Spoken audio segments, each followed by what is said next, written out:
Welcome into 96.3 ESPN Radio's high school football game of the week. And welcome to Championship Saturday here at Oliver C. Dawson Stadium on the campus of South Carolina State University here in Orangeburg. It's high noon and the stage is set for a showdown everyone in the state has been anticipating. 13-1 South Florence versus 13-1 South Pointe. The two top teams in 4A meeting with everything on the line. South Pointe enters with one of the most decorated football traditions in South Carolina. 6 state championships since forming the varsity program in 2007. NFL alumni across the board, and a senior class that is determined not to be the first to walk out of Rock Hill without a ring. Led by Mr. Football finalist Jazavion Currents, the Stallions bring an explosive offense and one of the best scoring defenses in all of South Carolina. South Florence returns to the stage for the 4th straight year, looking to secure their 3rd championship under head coach Drew Marlowe. He has instilled a culture that has brought a new era of success to Florence. This year's team is led by a 1-2 punch of Region Players of the Year Messiah Jackson and Terry Gordon. A steady, disciplined offense and a physical, aggressive defense make up the defending champions. This is 2 elite programs, 2 championship cultures, and 1 final game to decide everything in 4A. I'm James Fisher, and it's an honor to bring you the South Carolina High School Football 4A State Championship game. And as always, joining me, my partner, Chuck Lawson. Chuck, this is a matchup that everyone saw coming this year, and we are still just so excited to call this game.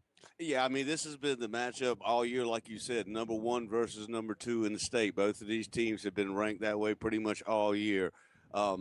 This is going to be one heck of a game for us to have fun calling, exciting about it. I know you mentioned Xavion Kearns. I don't know if you know it. He got Gatorade Player of the Year. He did? Wow. Yes, he did. Yes, last night. I saw it out there. I think there are still other Player Mr. of the Year. Football coming as well. Yeah, it's more than that, but he did get the Gatorade Player of the Year this year at South Carolina. So this is a talent that I don't think South Florence has seen this year, that quarterback out there. He's also going to be playing safety as well, James. So they are depending on him to do a lot as far as South Pointe is, that one player. South Florence is not like that. South Florence don't have too many two-way players. I think they might have one. I don't even know if they have that, James. I thought there was one that would play some, but I couldn't remember. They depend on their team, and they do stuff together as a team. There is not one necessarily best player on that team. They're all best players. I know we have Region of the Year quarterback, but without Cam James, does he get Region of the Year quarterback or Region Player of the Year? Terry Gordon, Defensive Player of the Year. Does he get that without those other players that are with him? You know what I mean, James? Absolutely. It's a team effort, and South Florence is definitely, to me, a more well-coached team. Both of these teams are coached well, don't get me wrong, but Drew Marlowe's had this thing going for 4 straight years. South Pointe's coming back into it for the first time in a few years. We're going to see what kind of battle this is going to turn out to be, James, and I'm really excited like you are to be here in Orangeburg. 100%. Yes, sir. It is a cloudy, gloomy, cold day here in December. It is definitely championship football weather here in Orangeburg. We'll have to keep an eye on the rain and the precipitation as it looks like it is kind of misting outside at the moment. We'll see how that takes shape as the game comes together here as we approach kickoff at 12:06. But, Chuck, really this has been a collision course. These two teams were ranked in the top 5 to start the season, and pretty much once you saw these two teams hit the field in 2025, you kind of suspected that these two teams could be meeting up in this very stadium on this day. Both of these teams have absolutely steamed through their playoff games, winning by an average of 42.5 points per game. And really, their competition all year long has been absolutely stout. Obviously, South Florence scheduling up this year, playing the likes of Somerville, playing the likes of Northwestern. South Pointe, obviously, from Rock Hill, they also played Northwestern. And that is the one common opponent between these two teams so far this year. South Pointe was able to come away with a narrow 4-point lead the week after South Florence fell in not a super close game, but a very competitive football game where South Florence just kind of ran out of gas there at the end of the football game. So a little bit of a litmus test there between these two teams, a little bit of a comparison there, but these are two different teams at this point in the season. We are into December. Those games were played in the very end of September and October. So these teams, as we talked about on the pregame show a lot with Woody and Coach, these teams have gotten better as the season has progressed. How much better is left to be seen? South Florence has definitely improved. And one thing that we keep We've said this a couple times. We said this on the broadcast with Woody, like you said, game day of the Carolinas. Thank you for having us there. But we did talk about this, and the one thing we didn't talk about was this. We said that South Florence had lost to Northwestern. We said that South Point had beat Northwestern. But guess what? We didn't say that South Florence beat Summerville. Guess who's in the 5A state championship facing Dutch Fork tonight? It is Summerville. Summerville has been a powerhouse year. So South Florence has beat one of these state Absolutely. championship finalists. So I personally, felt a little bit like maybe South Florence didn't stand as much of it. Now that I started to think about, hold on, they beat Summerville. Yes, sir. Maybe I need to change a little bit on this and give my team a little bit more credit. So I'm here to watch a good game. I hope that South Florence is able to dominate this game like they have all season. One thing I'm going to say is this should be their toughest test of the year. We've said that the past couple of That's weeks. why I'm here. trying that one more time today. Just to hope it see keeps if going it works, that same because way. this is supposed to be their toughest battle of the year. After, of course, in the playoffs, their toughest playoff battle. Coach Marlowe and these Bruins are definitely no stranger to the championship environment. They are in their fourth straight 4A championship game with an opportunity to win a third state championship. For Coach Marlowe, it all comes down to physicality. He said in an interview earlier on in the playoffs this time of the year is all about who can block and who can tackle the best. Whichever team does that the best is going to win the championship. And so far, the Bruins have lived up to that mantra in folds. They have pounded the rock. They have dominated on defense. Like you said, Chuck, they have blown through their competition in most of their playoff games. So that is their game plan. That is their identity. It is no stranger to what they do. It is all up to South Point to be able to use that talent that we've talked about, to use that high level speed that Coach was talking about in the pregame show to match that game plan for the South Florence Bruins. Yeah, you can't, like Coach Lord said, you can't coach speed. Speed just comes naturally, as we know. That is, we're talking about.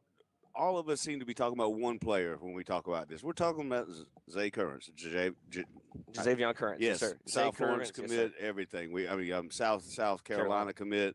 Number one ranked player in the state. You can go through really the accolades. Good, right? But that's one player we're talking about. South Florence, like I was saying, they play as a team. As long as they are able to keep up with some of that speed by using that tackle by population that I like to talk about, the first man doesn't necessarily have to make the stop. It's whether or not those next players come in and swarm in to help out to make that stop, because you're going to be they're going to have to be focused on him, period. They have to game plan around a player like that, and I'm sure Marlowe has game planned around a player like that. And as you mentioned, the Gamecock commit Xavier Currents, a senior on this team. South Point, no stranger to championships, but they've been in a little bit of a drought as of recent. Coach Collins continues the high standards here. Obviously, they've 13-1, only losing to a team not even from the state of South Carolina, losing to one of the best teams in the state of North Carolina. But in an interview, one of their other senior linebackers, Bryson Ginn, said this: if we don't win, we would be the first senior class to graduate without winning a state championship. And that comes with a lot of pressure with a program like this, and especially for a guy like Xavier Currents, who is the number one player in the state, a South Carolina Gamecock commit, much like the former players that the alumni of the Stallions, Jadeveon Clowney, Stephon Gilmore, Devontae Holloman. You can go on with other great players that have come through this program that have won state championships. This is a huge game, not just for the program, but for these players personally, because they don't have that feeling that South Florence has. Yeah, and this would be for, I guess, South Florence. I don't know how you do that number, because I saw that number out there. I got it was like 2017 was the last time they had won a state championship. So that means those freshmen, or who he's referring to, that would be those seniors. Right. And then now they're at the end of it. If they don't get it this time, they're going to be that first class that hasn't done it in forever. I don't know how much that's going to weigh into this game today. I think that's more a motivational thing for yourself. You're going to have to go out there and play with the Jimmies and Joes today. You got to find out. They're going to put themselves and I'm going to say man to man. This is a state championship. These are not necessarily men, but don't get me wrong. They're playing a man's sport, and when they're going to hit each other, they're going to be hitting each other as hard as they can. We're going to figure out when you have Goliath and the unstoppable object, and I know there's 2 different ways. There's 15 different ways to say that, Absolutely. But when you're having 2 different weapons, Godzilla versus King Kong, when they're going at it, it's who's going to end up winning that day.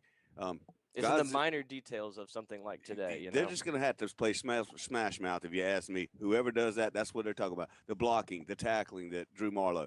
Also, besides that stuff, James, the special teams will be important. But my biggest thing that I've seen in any game that hurts a team more than anything is penalties on a drive. That can stall a drive so bad. So we've seen that happen with South Florence a couple times.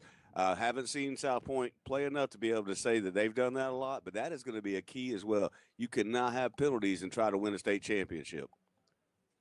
Definitely, these coaches are going to be harping on all the little things all week long in practice. Both these coaches have said they've had great weeks of practice. Obviously, it's a blessing for these players to be in a 15th game in the season. You don't get many opportunities to do that at the high school level. But South Florence, like we said, used to that type of expectation, and so is South Pointe. Both these teams routinely make the playoffs, but it does seem a little different. It seems like these teams don't play each other that often. They've only played each other 3 times. I think most of it's been in the regular season. They've played each other. They haven't played each other for a state championship. It almost kind of seems like this new era, this new regime versus this old regime that kind of doesn't want to go away quite yet as far as the true powerhouses in the 4A of South Carolina right now. Yeah, they're trying to get back into that conversation, clearly, like you said, because they haven't been in it for a little while. South Florence has been in it. We know that. I don't know how much that really weighs into this game necessarily. This is a new game. It's 2 different teams, tradition, culture, all that stuff. It's not out the window. Don't get me wrong, but this is just about to happen. They're going to have to play man on man, absolutely, cover each other. That theory of, hey, we got to get our state championships era going, or this is going to be the end of ours. That doesn't matter. When they put these pads on and they get on this field, we're going to find out, because at that point right there, this is a game. They're not going to remember after that first hit that they're worried about carrying on Drew Marlowe's or trying to carry on South Pointe's. The game. Yes, sir. Well, let's go to some of the matchups of this game here, Chuck. Offensively, we've talked so much about Xavier Currents for South Pointe. What are some other guys, maybe an R.J. Brown on the running game for them, or one of their receivers that really kind of stands out for you here? The one that to me is going to be their offensive tackle, Anthony Baxter. Okay. I know we got a running back, R.J. Brown.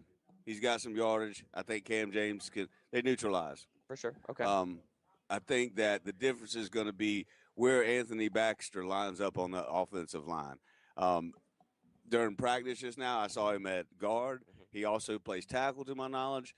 So left tackle, also left guard. Also a Gamecock commit as well. Yes. This is a very good player. He's got offers from a lot of other schools as well. So. And I saw him, and we were talking about whether he was 345 or not. I'm pretty sure he's 345, James. If he's not, he's 330 pounds. Yep. He is the biggest lineman that I've seen. And so I'm curious to where he lines up versus where nose tackle Brendan Williams, because if he does line up in guard, he is big enough to possibly handle Brendan Williams. And we've seen Brendan Williams all season long stuff that middle up and free up those linebackers. And something Coach Lord talked about was that Terry Gordon is now playing more of an edge position, and that's something, yes, we have seen that. But with that said, today, will he rotate back to a linebacker position if they start running up the middle too much? If he's not getting that speed in there off the edge, because that's where their bread and butter was. It was in that middle for the longest time. People just kept trying to run up the middle. And I talked about it all season long. You got to go on the outside of those type of plays. Once you realize you're stuffed that many times, you got to try a short pass screen, an option to the outside, something different. I'm hoping that they stick with that plan and they're able to stop them in the middle, James. But I do think that gentleman, Anthony Baxter, is going to play a role today on their offense. Absolutely. I would also say, kind of to counter off your point right there, if the Bruins are able to do the consistent thing they've done for most of this year and be able to manage that run game for South Pointe, it all comes down to guys like Amari Reeves in the secondary. You talked about those short passes. Amari Reeves has played with his hair on fire in this playoff season. It is one of the most impressive stat lines you will ever see for any player. Offensively, defensively, he's got 4 interceptions, 1 forced fumble, return for a touchdown. 4 of those interceptions returned for pick sixes, and he's got a kickoff return for a touchdown. He is a ball hawk. He has a nose for the football. So when Currents does have to make that pull on that RPO to throw it out there, or he thinks he's got that guy in that secondary that he's got him beat, it comes down to guys like Amari Reeves, and then you got the other guys, Gresham Hall, Will Wilson. These guys are full of studs out there, but really haven't been tested like I feel like they will tonight. Obviously, Northwestern gave them a lot of trouble, but I feel like they weren't playing with that full aggressiveness that they have in this part of the season. They're more confident. They read their keys so much faster. I feel like that will also be a huge part of the game when South Pointe has to counter that run game. Yeah, and that's all I was going to say. Let's not forget Will Wilson on the other side. He isn't getting as many interceptions, and on the year, Amari Reeves has 8 interceptions. So it's not just these last 2 games. These last 2 games have just been somewhat impressive because he's scoring touchdowns so much off of that. But he's been a ball hawk all year long, and he's really been I think their best cornerback personally, but Wilson's not too far off. Both of these are commits to college. Anderson College for Amari Reeves and Campbell for Will Wilson. So they have talent in that backfield. It's whether or not they're going to get blown up today a little bit by that passing game, because this team South Pointe likes to pass more than run.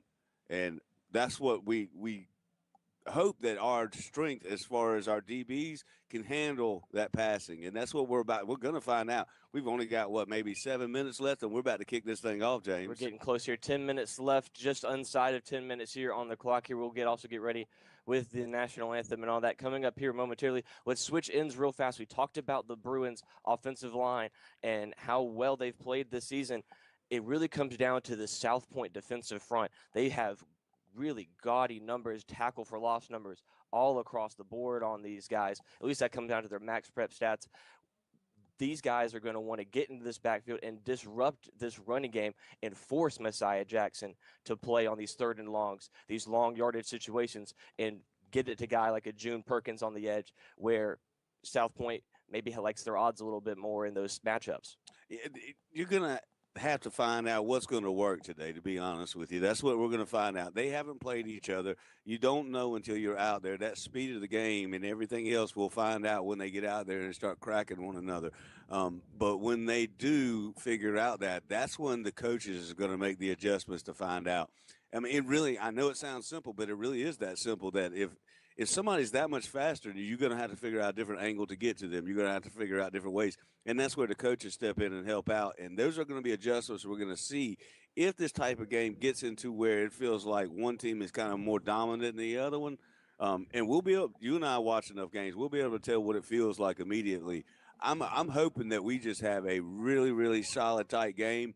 Most of these games so far in the state championships have not been necessarily the best games. Yeah, a lot of blowouts so far. Yeah. Yeah, and so, I mean, if it is going to be a blowout, you know which way I want it to go. But I would like it just to be a really good game for us to call today and just see 2 teams go at it.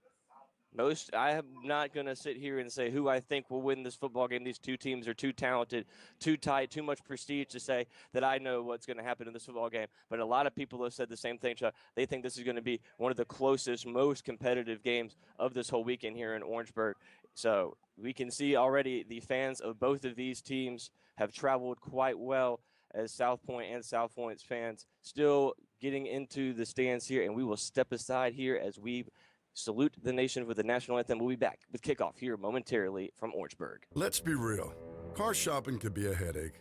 You know, you pull into a dealership, the salespeople are all outside following your car around until one of them springs into action, jumps on the hood of your car while holding onto your wiper blades, and is talking to you through the windshield, just trying to pressure you into buying their vehicle. Not at Big A Auto Sales.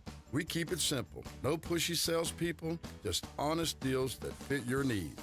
Bad credit? No sweat. Good credit? Hey, even better.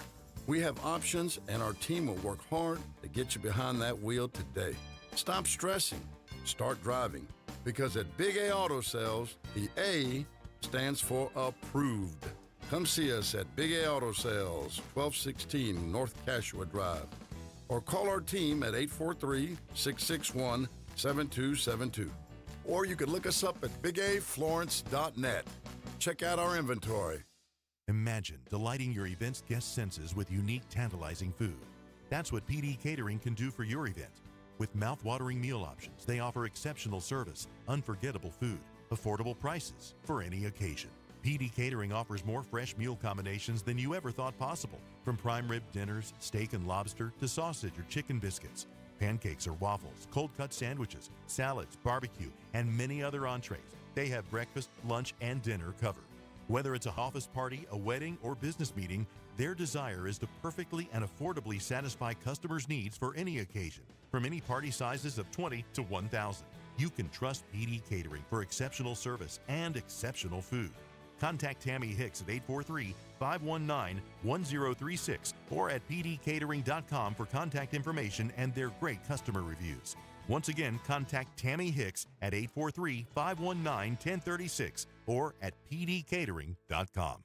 Community Broadcasters is proud to be your local radio source. However, we're more than just a voice of the airwaves. We're a one-stop shop for total advertising solutions. Yes, we broadcast your message to loyal listeners, but we also take your brand beyond the dial. Want to reach people where they scroll, stream, and surf? We've got you covered. Digital ads? Absolutely. Social marketing? You bet. Streaming platforms, targeted campaigns, real-time metrics. That too. Whether you're reaching across town or across the world, we can help place your message directly in front of your ideal audience. With passion, impact, and results. So why settle for less when you can amplify your message everywhere? Let community broadcasters help you broadcast bigger and advertise smarter. It's your voice, your reach, one platform with endless possibilities. Email us at communityconnect@combroadcasters.com. That's communityconnect@combroadcasters.com. Or call us at 843-678-9393. We're Community Broadcasters. It's more than just a catchy name. We now return to the high school football game of the week on 96.3 ESPN Radio. Welcome back to the 4A state championship game here in Orangeburg as the captains are at the center of Willie E. Jeffries Field for the coin toss here at Oliver C. Dawson Stadium.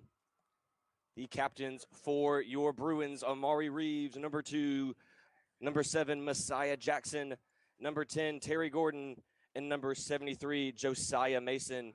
And for the South Pointe Stallions, it is number 0, Josevion Currents, number 33, Bryson Ginn, number 53, Miles Wilson, and number 75, Anthony Baxter, all seniors, captains for this state championship game. Chuck, is both teams preparing to take the field here. A lot of emotion and excitement. What do you think these coaches are saying to these players here as they get ready to take the field? Well, they're saying get ready. Get those nerves out, please, on this first play. We got a state championship to win. Those are the kind of things I would hope that they're talking about is teamwork. Make sure you don't have penalties. Everything that you're supposed to be saying to them, to me, is going to be those type of things. And, of course, there's motivational speaking. But the bottom line is go out there, tell them, hey, man, don't be overseen by this particular opportunity. Don't think that you don't deserve to be here. If you're here, you deserve to be here, no matter who you are, no matter what player you are on this team, whether you're on the scout team, whatever it is. You're encouraging all the team to be ready today because if there's an injury, guess what? Somebody's got to step up. And so, therefore, I think you're telling them be disciplined. This is the game of the games to have your best game and to be disciplined throughout all of this. If you want the state championship, there's a certain formula you can follow, and you'll get it today.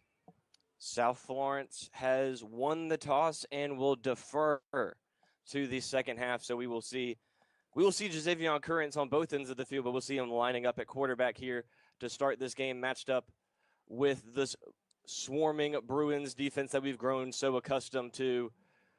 It probably won't be as easy as it has been previously in this playoff run for South Florence. But I'm sure Drew Marlowe and his coaching staff have the Bruins up for this task. A lot of preparation coming into this game, a lot of scouting. Both these teams know what to expect from each other. Like you said, Chuck, it all comes down to the discipline and execution of the next 4 quarters of football for these guys. Yeah, and this is it, do or die. I'm excited about this. We talked about, I'm a South Florence alum now, right? Can you imagine how I'm feeling right now, Yes, James? I'm at a state championship. Who in the world would have thought Chuck Lawson would be calling a state championship game along with James Fisher? I mean, only in our second year, like Woody was saying. Yes, I mean, just the chances of being able to do it. We might not get to do this again, so we better enjoy every ounce of this. And like I said, for me, it's even more special. This is a team that I have honestly kept up with through newspapers and everything else since I've graduated. So I can't tell you more that this is a blessing to me, and I'm more excited. I'm sure that their fans are just as excited as I am. But for me and you, this is just kind of – it's not what you call it's a new dream come true. Yes, It's not sir. something that I ever thought would happen. And the energy is palpable here in Orangeburg as both teams take the field to the roars of their crowds. South Florence will be in their all-white uniforms with the baby blue numbers, and South Pointe will be in their red home jerseys with the gray pants and the gray helmets. Look a lot like Ohio State uniforms down there for South Pointe. Yeah, it does.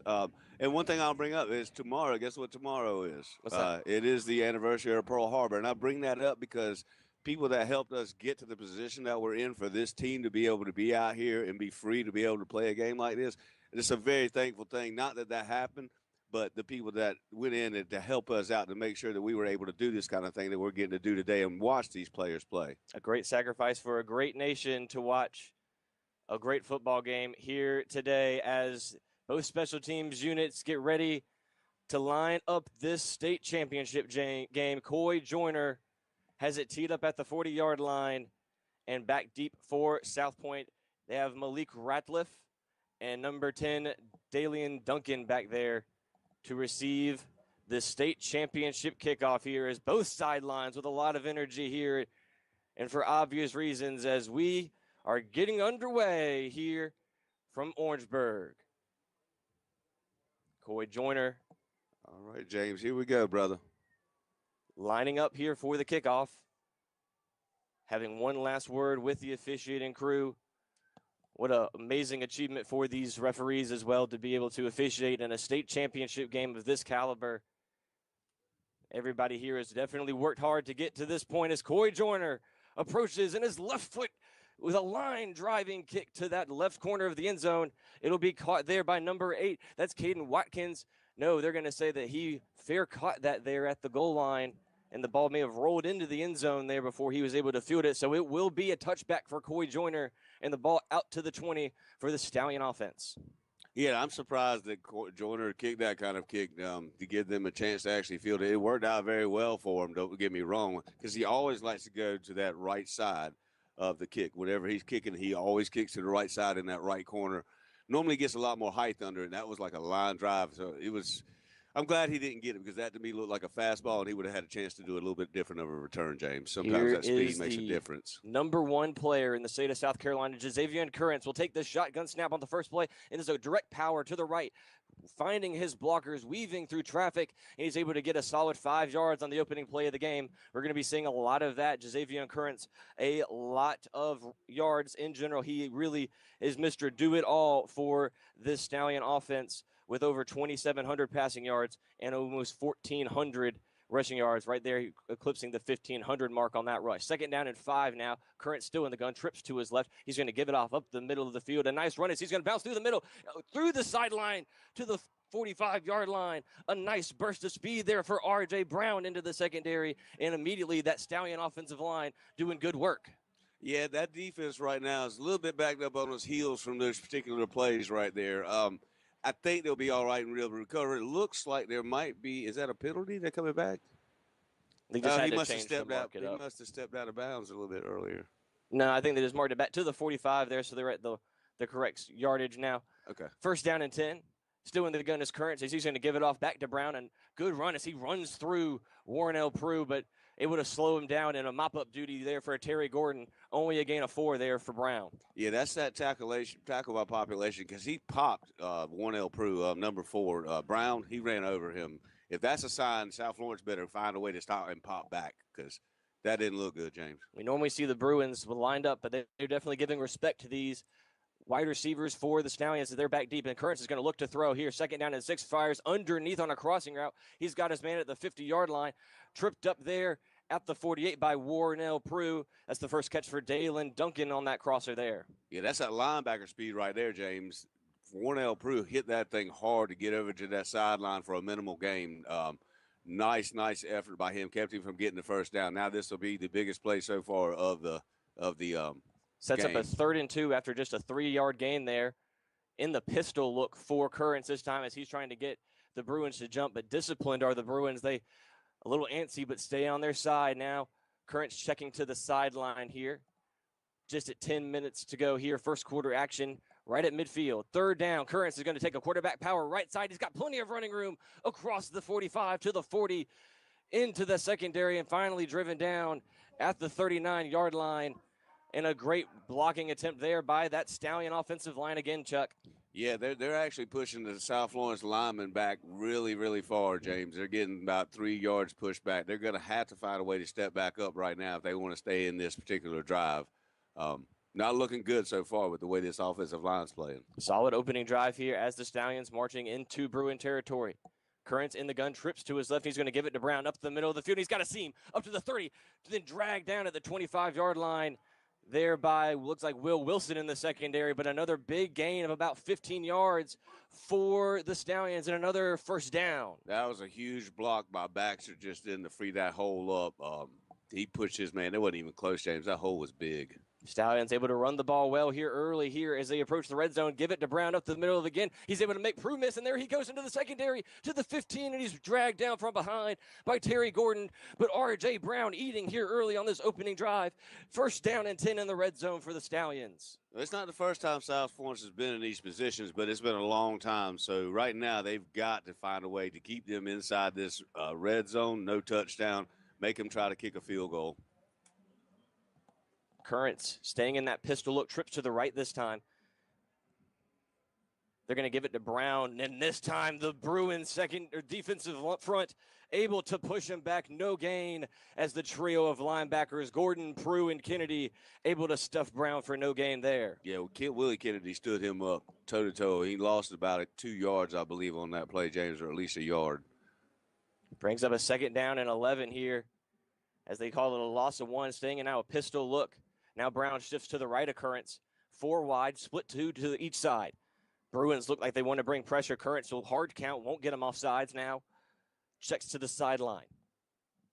Yeah, this is going to be a chess match a little bit right now inside this small of an area. They don't have as much room to get that speed going. 10 on the play clock. Currents now sets up here in the gun. He'll look to throw. Rolling to his right, trying to find some running room, and now he's going to look to take off. Makes one man miss. Makes another into the end zone. Goes to Sevion Currents. Touchdown, Stallions. Yeah, that's the difference maker right there. If you saw what he did, James, he just weaved in and out of everybody. It looked like he was dead meat on that particular play, but he juked the South Florence defender. I don't know if that was Amari Reeves or not that he did that to. I didn't get to see the number, but that's his side.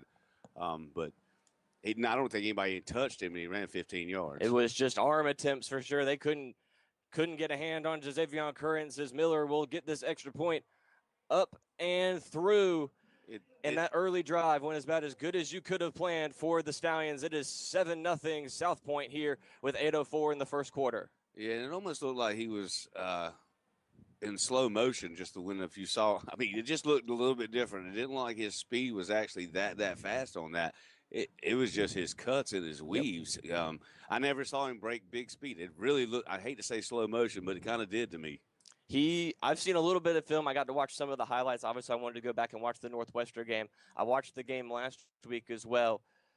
He, like you said, doesn't really show off that straight line speed, but he is slippery. He is tough to catch in a phone booth, man. He is. You just get to see it there, but for the Bruins, they're going to need to see a lot more out of this linebacking core here and a lot more aggressiveness in these upcoming drives. Yeah, they're going to have to make some kind of adjustments quick, because that didn't even really have a problem driving that ball down on South Florence at all. And there's got to be a big drive by Messiah Jackson and them. Otherwise, we already know what this story could be. Big drive there as South Pointe marched at 80 yards. Really didn't have too many negative plays there. Converted on a third down. But at the end, a nice 10-yard touchdown run there by Jazivion Currents. That's when we need a big return by one of our South Florence athletes to get us in good field position, because they are used to having good field position as well. Back deep for the Bruins. It looks like that's Amari Reeves, and trying to get that other young man's jersey on the far side there, maybe Will Wilson. Back deep to return this Miller kickoff. As South Pointe, a lot of energy here from that special teams unit. They're hyped up after that opening drive here as Miller prepares for this response kickoff here by the Bruins. Not many touchbacks here. We'll see what he does as he puts his right foot into it. Short kick. It will be retrieved by Amari Reeves at the 10 as he's patiently running, crosses the 20 to the 24-yard line, and then nice group of Stallions able to bring him down there. So the Bruins will start with decent field position at the 24-yard line. The Bruins normally really effective in that early field position, but about even right now. Yes, Amari Reeves, I was looking for him to maybe have a little breakout game because we've seen what he's been doing on a breakout return. Sorry, not breakout game. Breakout returns just felt, but they snuffed him out really quick, James. Out comes the Region Player of the Year, Messiah Jackson, with Cam James in the backfield.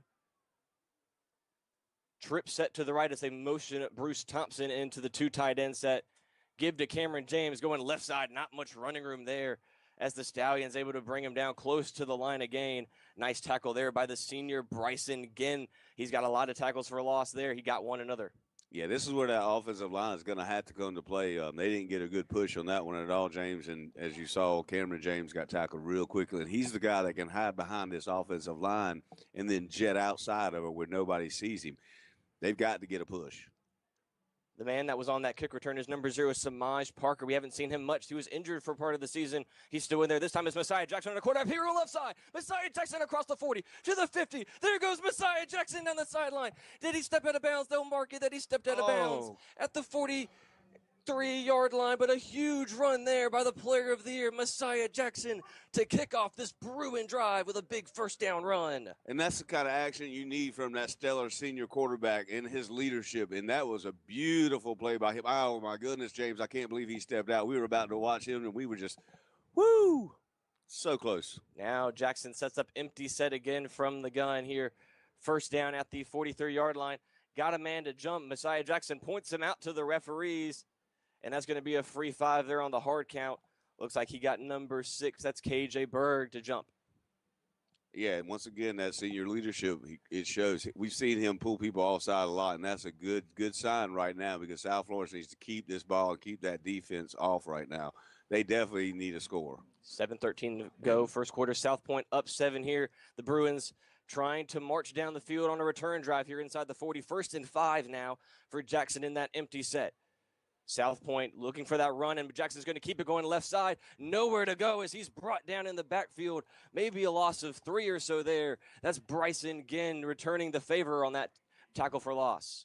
Yeah, they snuffed him out real quick on that one, James. Loss of 2, and the one thing I thought he might do is, he's got that what I'm going to refer to as the Heine push, where he turns around instead of doing the tush push. He didn't use it just then, but we've seen him do that the last game. I was wondering if he was going to pull that out.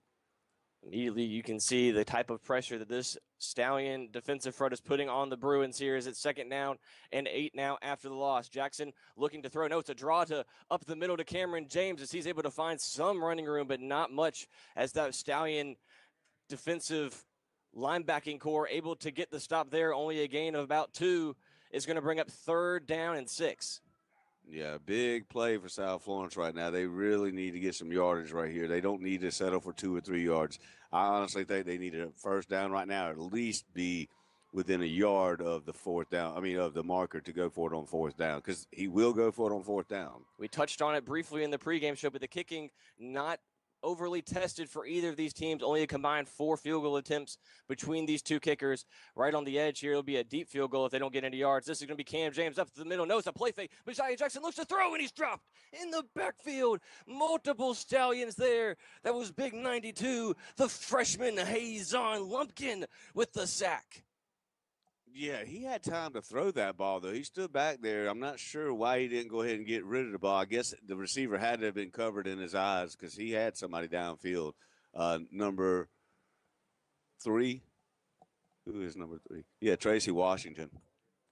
It'll bring up 4th down and 12 for the Bruins, but no real look here from the special teams. Messiah Jackson is the punter. He lines up empty set here on 4th down and 12 at the 45-yard line as he hard counts here. 4 seconds to go on the play clock, and it looks like Coach Marlowe, with 5 minutes to go here on this opening drive, will call his first timeout. And a big 4th down upcoming here, Chuck. A big decision for Coach Marlowe. You saw how well South Pointe moved the football in that opening drive. So already a lot of pressure here on this decision for the Bruins. Yeah, I mean, to me, this is too far to go for at this point right here. You're going to put your team at the 45-yard line, your defense, and then you're going to give Xavier Currents and South Pointe a 55-yard field to score. Unfortunately, on this particular play, James, I feel like there needs to be a punt. You're going to have to push him back some and then hope your defense can hold. That was so close to being a touchdown by Messiah Jackson, and the whole feeling would have been different right now. Right. I just think it's too far. The way this team's got a lot of speed, and I haven't seen anything right now to show me this offensive line can push them back far enough yet. I'm hoping through time. I mean, I've got to see South Florence defense at least stop them, and then you need to see how tired they get, because right now they're not tired. Well, it seems most of the season South Pointe has been able to play a lot of their games on their own terms. They controlled that pace early on in these games.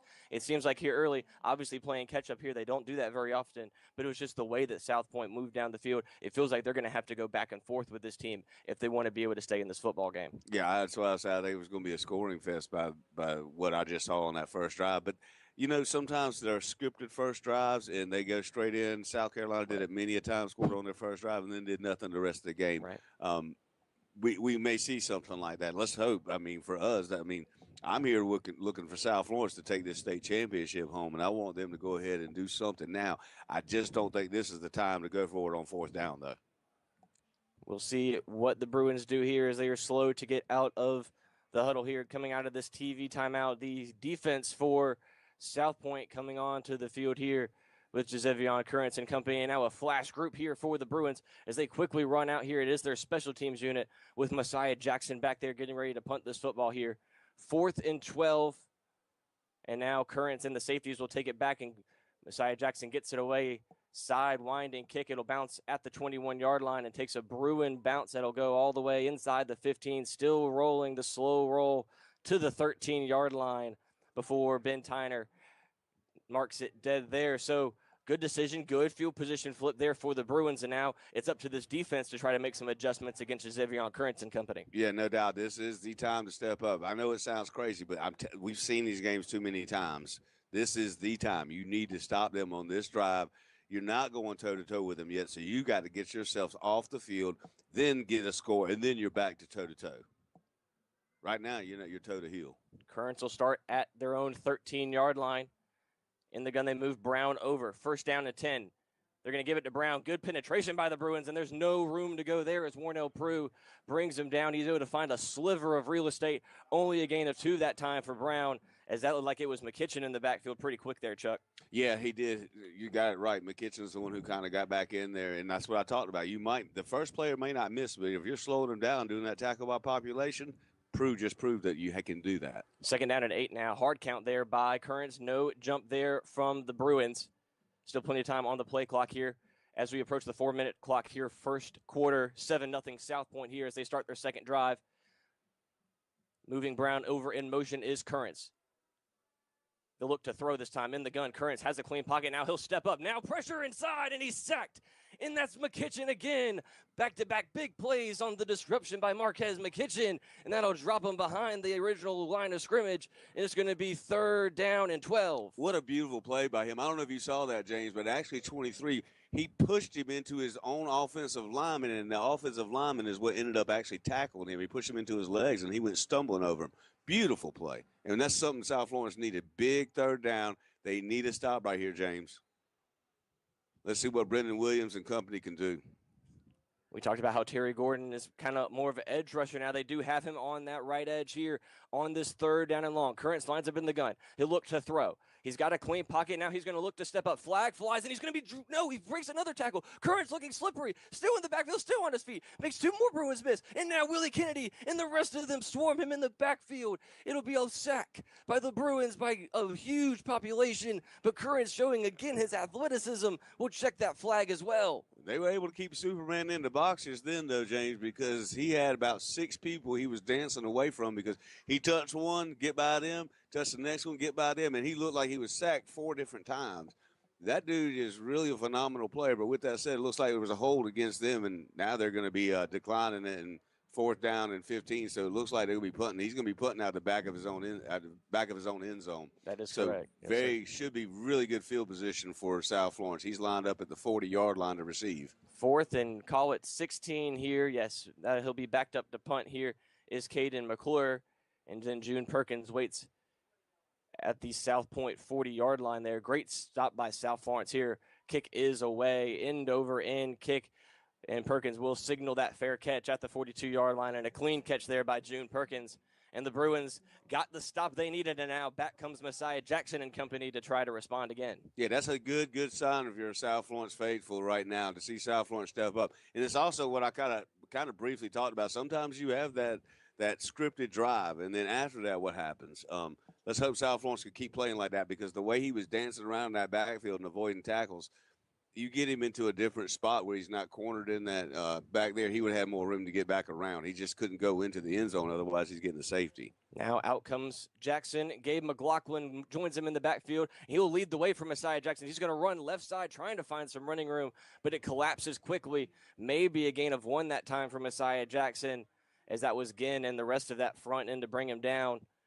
Neither of these teams, or at least South Pointe, not able to really run the football on that last drive there, and South Florence kind of in spurts here early on. Yeah, the South Florence offensive line is not getting that much of a push against South Pointe's defensive line, and that's something we're not used to, because this has been one of the best offensive lines in the state all year. 2 tight ends set as DJ James and Bruce Thompson in the game, along with that's Robinson and Perkins to the right side of Jackson, and then Gabe McLaughlin joins him on the right side. High snap, but he feels it. Gabe McLaughlin fumbled the football on the ooh, my goodness. Gabe McLaughlin fumbled the football on the exchange. They were able to get it back, diving onto the football for no gain. That was scary, though, Chuck. It is, and this is that discipline stuff we were talking about and those nerves that you can have. Luckily, he jumped back on it, but you've wasted 2 plays right now trying to go 10 yards, and you've gotten 1 yard.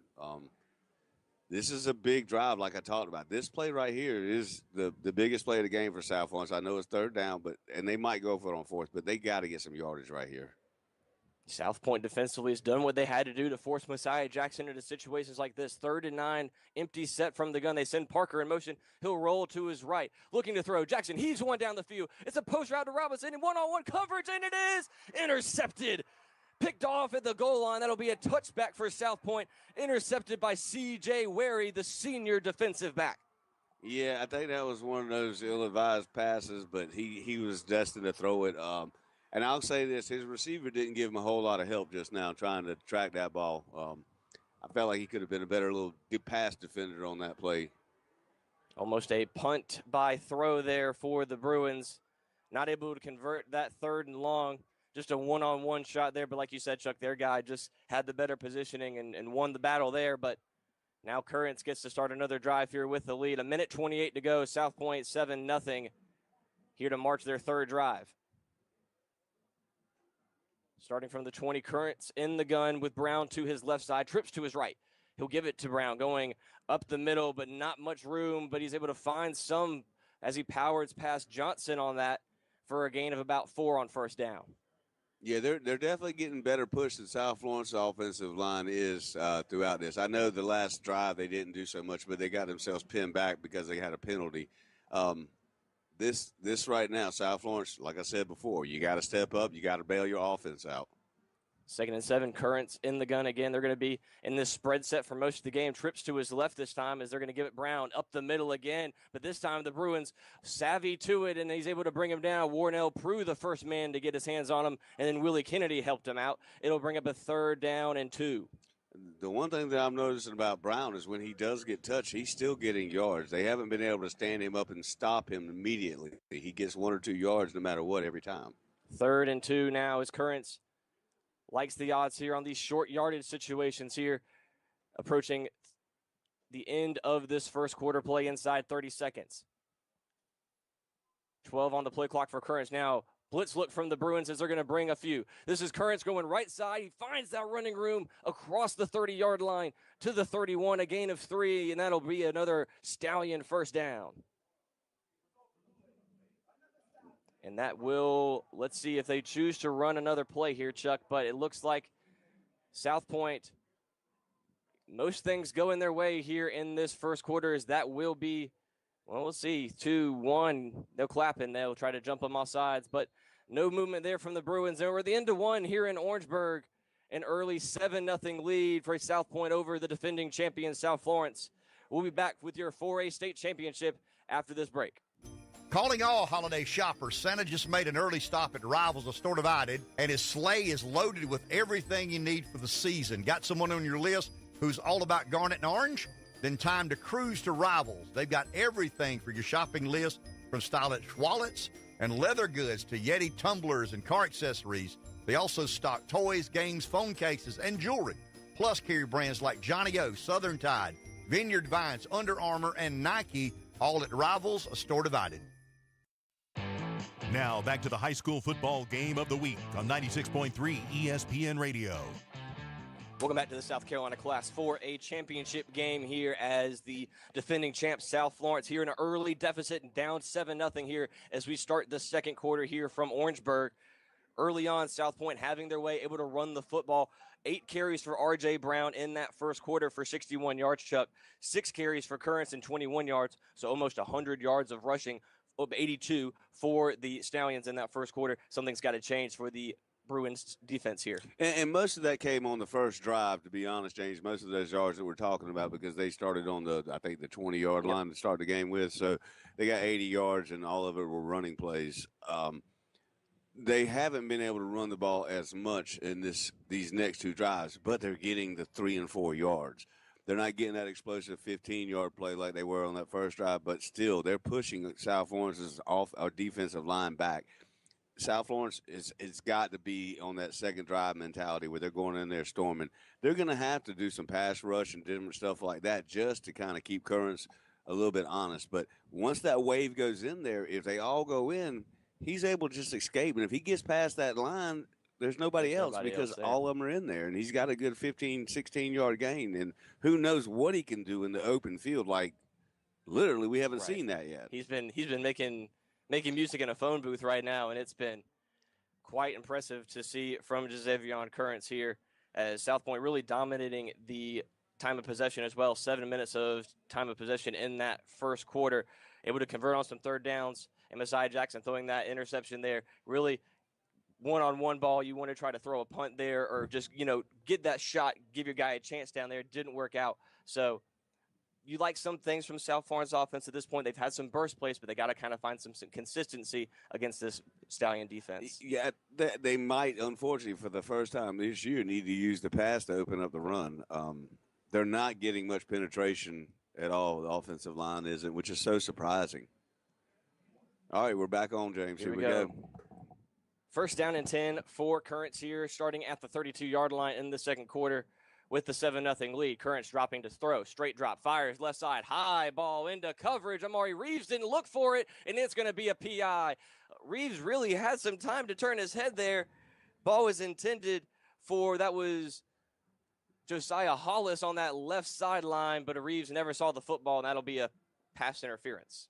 Yeah, not sure why he was so wide open, but luckily the way Currents threw the ball, he kind of threw like a lame duck, but straight up in the air, had really slow velocity on it. It allowed Amari to catch up. He just didn't turn around like you said. If he turns around, that's not a pass interference. We'll see where they mark this penalty yardage back off to. They do call, yes, PI on the Bruins here on number 2, and they'll mark it down. They must have called it a hole, James. They're not giving them 15 yards, are they? Yeah, they marked it all the way to the 47-yard line of South Pointe here as they're working from left to right here. First and 10 now, approaching midfield.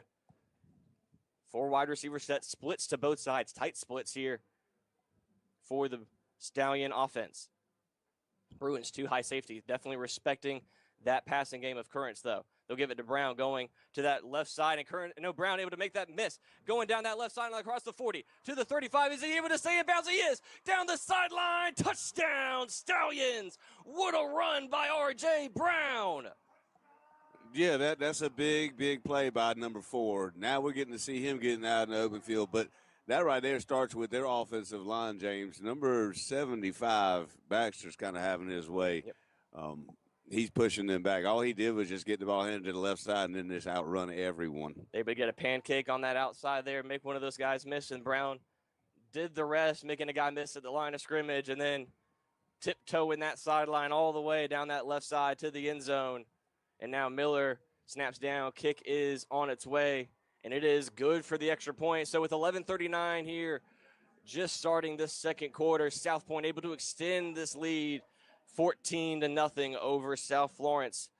Not looking good here as South Florence really wants to try to keep this game within control and not have to throw the football, but we're going to have to really see Messiah Jackson open up this playbook here as we go on into the half.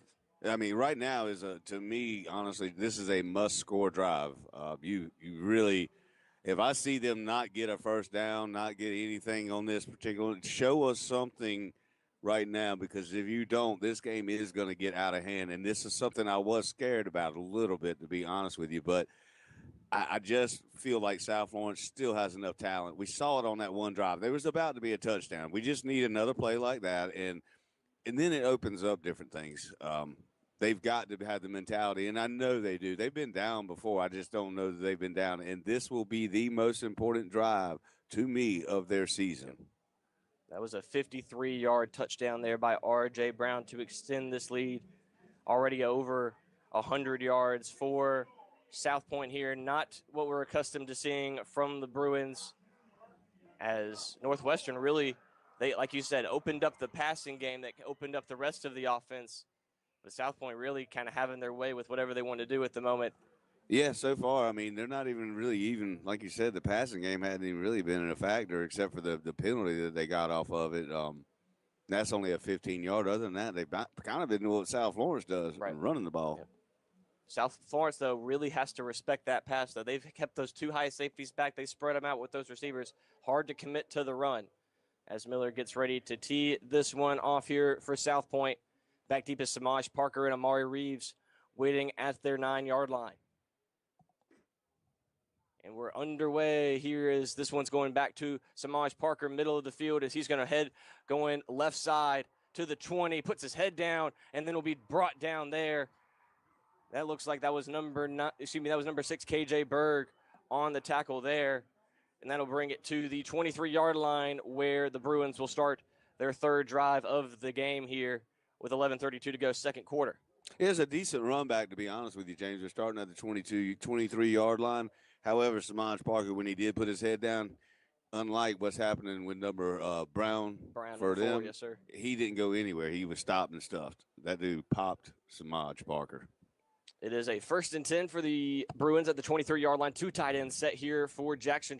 2 receivers to his right, and looks like we have some motion there from that Bruin offensive line on the right side of that offensive line, and that'll back him up another 5 yards. Start at 1st and 15 for this drive. And that's the stuff I talk about and don't like to see, is that discipline. You cannot do this. You're already putting yourself at 1st and 15 now. This is the most important drive all year, and this is how you start it. Not a good sign. Already tough to run on these guys, so forcing Messiah Jackson to try to go to work here. 1st and 15. Jackson tries to make him jump.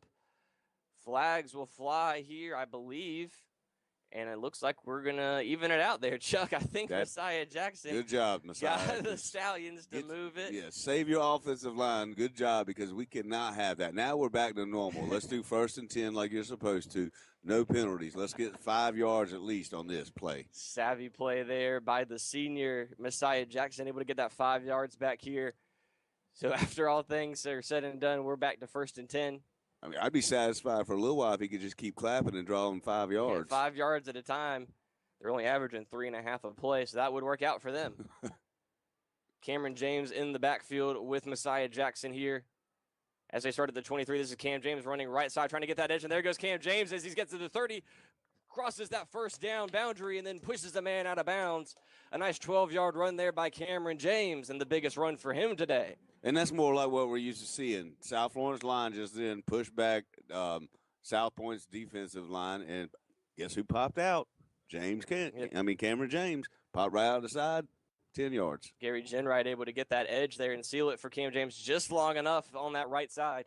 1st and 10 now at the 35-yard line. Empty set. Jackson's going to quarterback keeper, going right side all the way.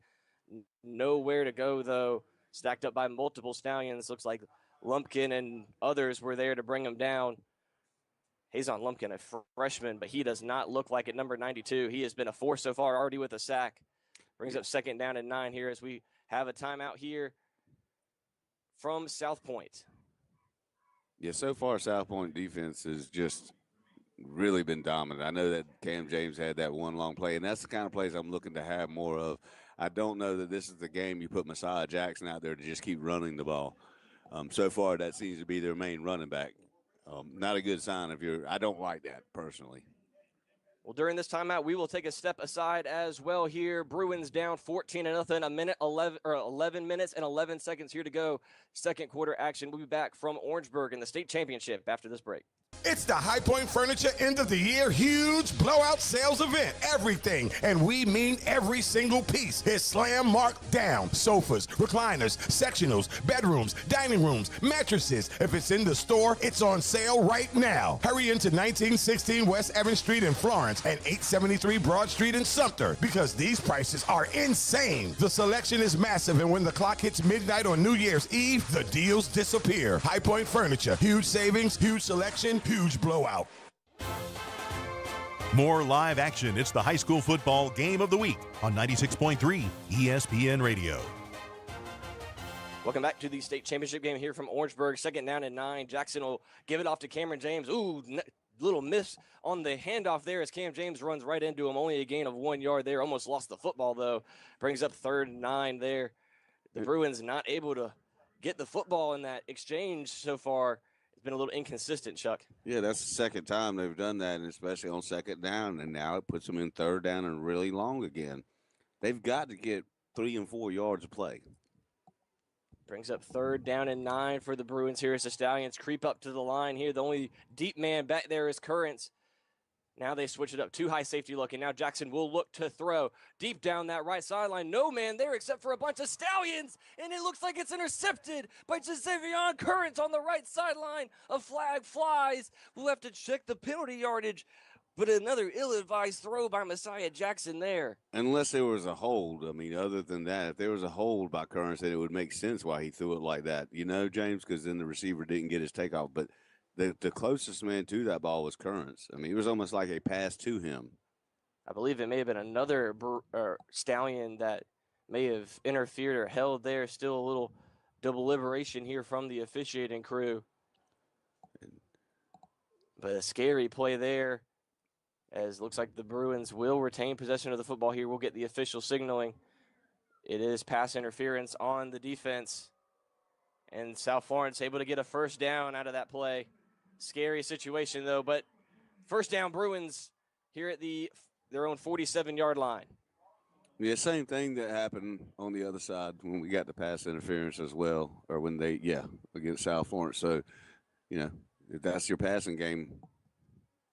I believe they called it as a hold officially, so they didn't get that full yardage, but they did get the holding and the 1st down from the 47. They give it to Cameron James up the middle, weaving through traffic, hit hard, still powering through, though, is Cam James. A good run for a gain of 5.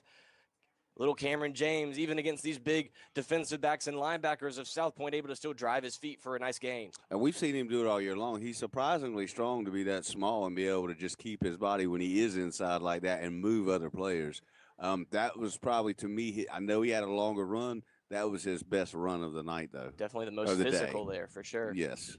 It's what you want to see. That's what we need, 4 and 5 yards, 4 and 5 yards. Tight set for the Bruins. 2 tight ends lined up neat inside, and this is Cameron James running right behind him here as he's able to get into the secondary for a nice gain of 6 and a 1st down before Currents comes up and brings him down right at the 1st down. But the Bruins marching now into Stallion territory. And that's the kind of plays we're used to seeing right there. This offensive line is starting to establish themselves, and that's what I've been waiting for. They're going to have to if they stand any chance to get back in it. And Cameron James, he's just a little stud running back, no doubt about it. Get him going like this, and watch. He's going to pop one to the outside for a touchdown in a second if they can keep this up. 1st and 10 Bruins here at the 43-yard line. One of their best drives of the day. 9:20 here, down 14. This is Gabe McLaughlin now right up the middle and nowhere to go as that defensive front for the Stallions. Big number 6, Berg, able to bring him down in the backfield. No gain there. It's penalty flag because they threw Gabe McLaughlin down late. They just kept pursuing, and then he did what you're not supposed to do, a suplex. He suplexed him down. A little extracurriculars after the whistle there. It looks like it will grant the Bruins another nice 15-yard penalty here. The best offense right now for South Florence has been these penalties. Besides the Cam James show is starting to show up, Right. and let's hope it continues. But yes, anything we can get, and that's what I talked about. Penalties killing the drive. Penalties is killing the drive now for South Pointe. That's the third penalty of this drive for South Pointe here, as they're going to call another timeout here with 9:09 to go here in the second quarter. The Bruins down 14, but driving here in the state championship game. We'll be back after this break. Mark your calendars for Saturday, December 13th. One big day, many great deals. Christmas Saves returns to your radio Saturday, December 13th from 10 a.m. to 3 p.m. Every item at ChristmasSaves.com is 50% off. And when ChristmasSaves.com gets underway, the Crazy Wayne deals come out. Listen for huge price drops during the Crazy Wayne specials and don't miss out. Complete your Christmas shopping in one day without leaving the comfort of home. ChristmasSaves.com. Coming December 13th, beginning at 10 a.m. on this station. Now back to the high school football game of the week on 96.3 ESPN Radio. Welcome back to the Class 4A state championship game here in Orangeburg, as South Florence driving down 14-0 here with 9:09 to go here against South Pointe in the state championship game. Really the best drive of the day so far for the Bruins here. Chuck, able to use Cameron James and forcing South Pointe into some crucial penalties. Yeah, this has been what we're used to seeing a little bit with South Florence being able to run the ball that 4 and 5 yard gains at a time. So far, South Pointe's done a really good job of stopping Gabe McLaughlin, but Cam James is starting to produce a little bit, and that's what we need to see right now. And I picked it wrong, but right now they get Gabe McLaughlin in the backfield. Gabe McLaughlin back in there after this timeout here now. 1st and 10 as they move June Perkins to the right. Messiah Jackson, quarterback keeper up the middle. Messiah Jackson, a nice little move there as he's tripped up into the next level there. But after a gain of 5, another good run by Jackson. Yeah, that offensive line is starting to wear out on South Pointe, James. I don't know if you're seeing the push that they're getting. This is what we're used to seeing. They're going to have to do this to get back in the game, and this still is a big drive. They need 7 points out of this drive regardless. 2nd down and 6 now for Jackson and company here. Empty set with 2 tight ends to the right. But still an even look for the offensive line here. The Bruins will move that overload look, but this time it's a throw for Jackson, and it's intercepted. Picked off. It was intended for Samaj Parker, and going the other way. It's number 8 for the Stallions. That's Caden Watkins. I'm not sure why you're going for any kind of throw just then. And that ball was so far behind. That's the reason he intercepted it. He was late on that play for Jawan Perkins. Tackled at the 31-yard line after a nice return as he crossed the field there. But another big mistake for Messiah Jackson, his 5th interception on the year and his 2nd of the game. Yeah, that's a running play to me all day long, James. They were running the ball. And when you do stuff like this is what can happen. They've got tremendous players on the other team as well. And if you're behind it all, and he was behind on that throw, and that's what happened just now. This is where they're going to have to stop him on defense again. Otherwise, we're talking 21. This time it is Brown going left side. A big run there as he's running through Bruins into the next level there. Tackled right before he's able to reach that 1st down line to gain. But South Pointe able to run the ball well here in this first half. They'll call it a 1st down for the Stallions at the 42-yard line. That Brown's a really good running back, and we're seeing that today. Physical runner for sure. He's able to run through a lot of arm tackles here. The power to Currence's finesse, and this is Brown up the middle again. They're not able to get him from behind, and he's into the next level again. Another good run as he crosses midfield, brought down at the 48-yard line. Another big gashing run for R.J. Brown. South Florence needs some type of big stop, James. A fumble, anything. They've got to get the turnover battle back into their favor, because right now it's 2-0, and you see what's going on in this game. Turnovers have been critical. It's been tough going here for the Bruins. This defense has been on the field for quite a while here in this first half. This is Currents giving to Brown, going right side now, nowhere to go. Maybe a gain of 2 is Jewel Washington and Prue able to combine on that tackle. It'll bring up 2nd down and 8 here, but the Stallions still marching here, looking to go up 3 scores. 7:20 to go in this first half. That's the effort we need to see from South Florence's linebackers right there and everybody. That kind of effort right there will get you back in this game, but you've got to stop this drive. I know I've said it, but I don't know how to keep saying it anymore, and I'll try to stop. 2nd and 7 now for Currents and company here. They give it to the spellback this time. Kennedy tries to wrap him up. He's able to break a decent amount of tackles here, but finally bottled up by a collective of Bruins there. That's Rashawn Brown, the talented freshman for South Pointe. He's got over 500 yards on the season. That's the first time we've called his name today. Yeah, it was a pretty good run by him, but also, like you said, good tackle by population by South Florence, and we need another one of those right now. Anything, we need a tackle for a loss. 3rd and 3 here. Trips to the right for Currents.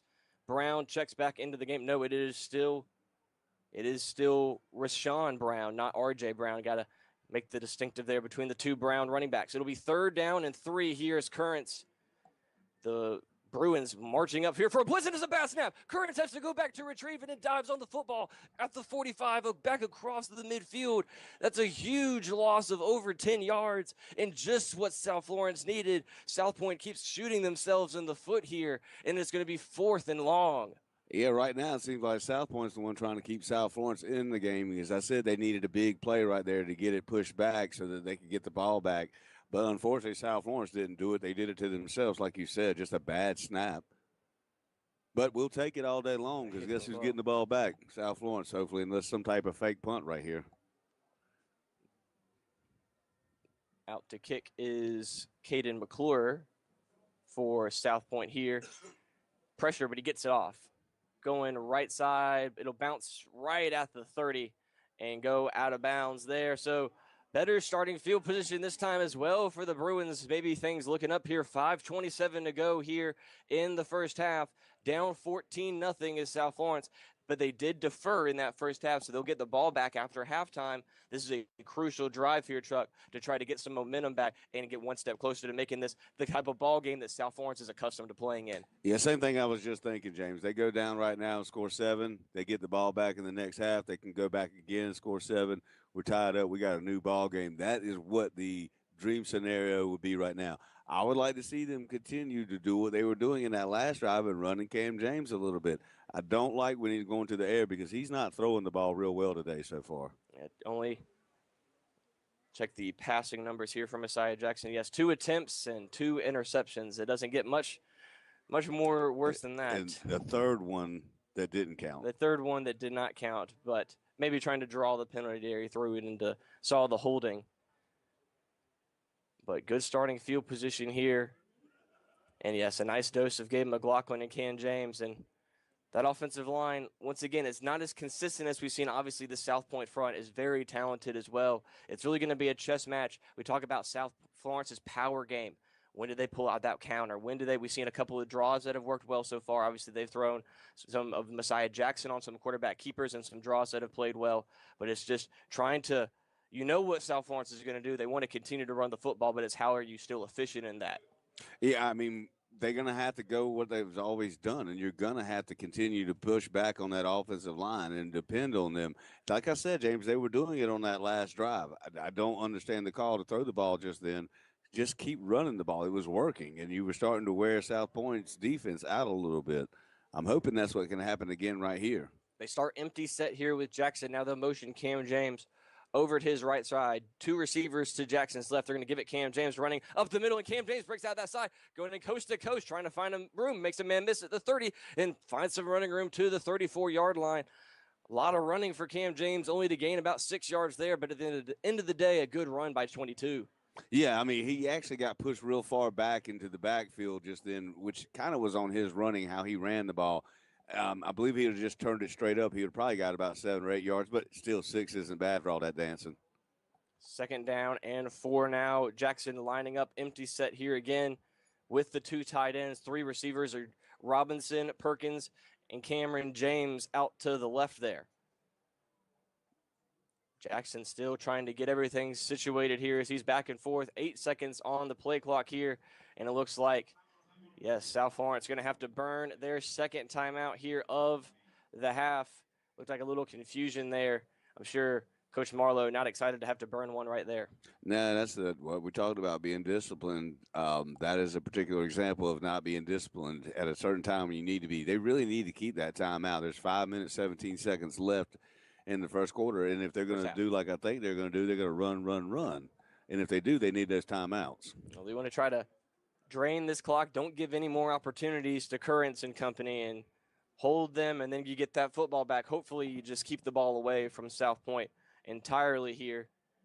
2nd down and 4 upcoming as they've really kind of getting those chunks that we're used to for South Florence. Really, no one has really been able to stop them like we've seen tonight. The Somerville game was really the only time we saw South Florence have to not get those chunks, really grinding it out. 39 carries for 142 yards in that game. Did get 3 touchdowns on the ground, so they got it when it counted. We're going to have to see some of that here. Yeah, they've got to continue to stop to stop South Pointe's offense, and they've got to establish their identity. And the last drive, they were kind of doing it. In this drive so far, they're doing it. 2nd and 4, give up the middle to Cameron James. He's trying to find some running room, but nothing doing there. Tackled maybe a gain of 1 or so by, that's Isaiah Robertson there, a freshman linebacker on a nice tackle. Brings up 3rd down and 3 now. Yeah, South Pointe's defensive line won that battle. James didn't get a chance. Cameron James didn't get any yardage, maybe a yard like you said, but he was snuffed out quick. It's a big play right here, 3rd down and 4. Call it 4, yes, sir. We really need a 1st down right here. Empty set for Jackson again here. Parker to his left. 3 wide receivers here. Truly no backs. They're going to look to throw. He's got Parker underneath. He finds him. Trying to find running room. And no, he lost the football as well. Bouncing to the sideline. Did it get recovered by South Pointe in time before it went out of bounds? Tough to see from this near sideline.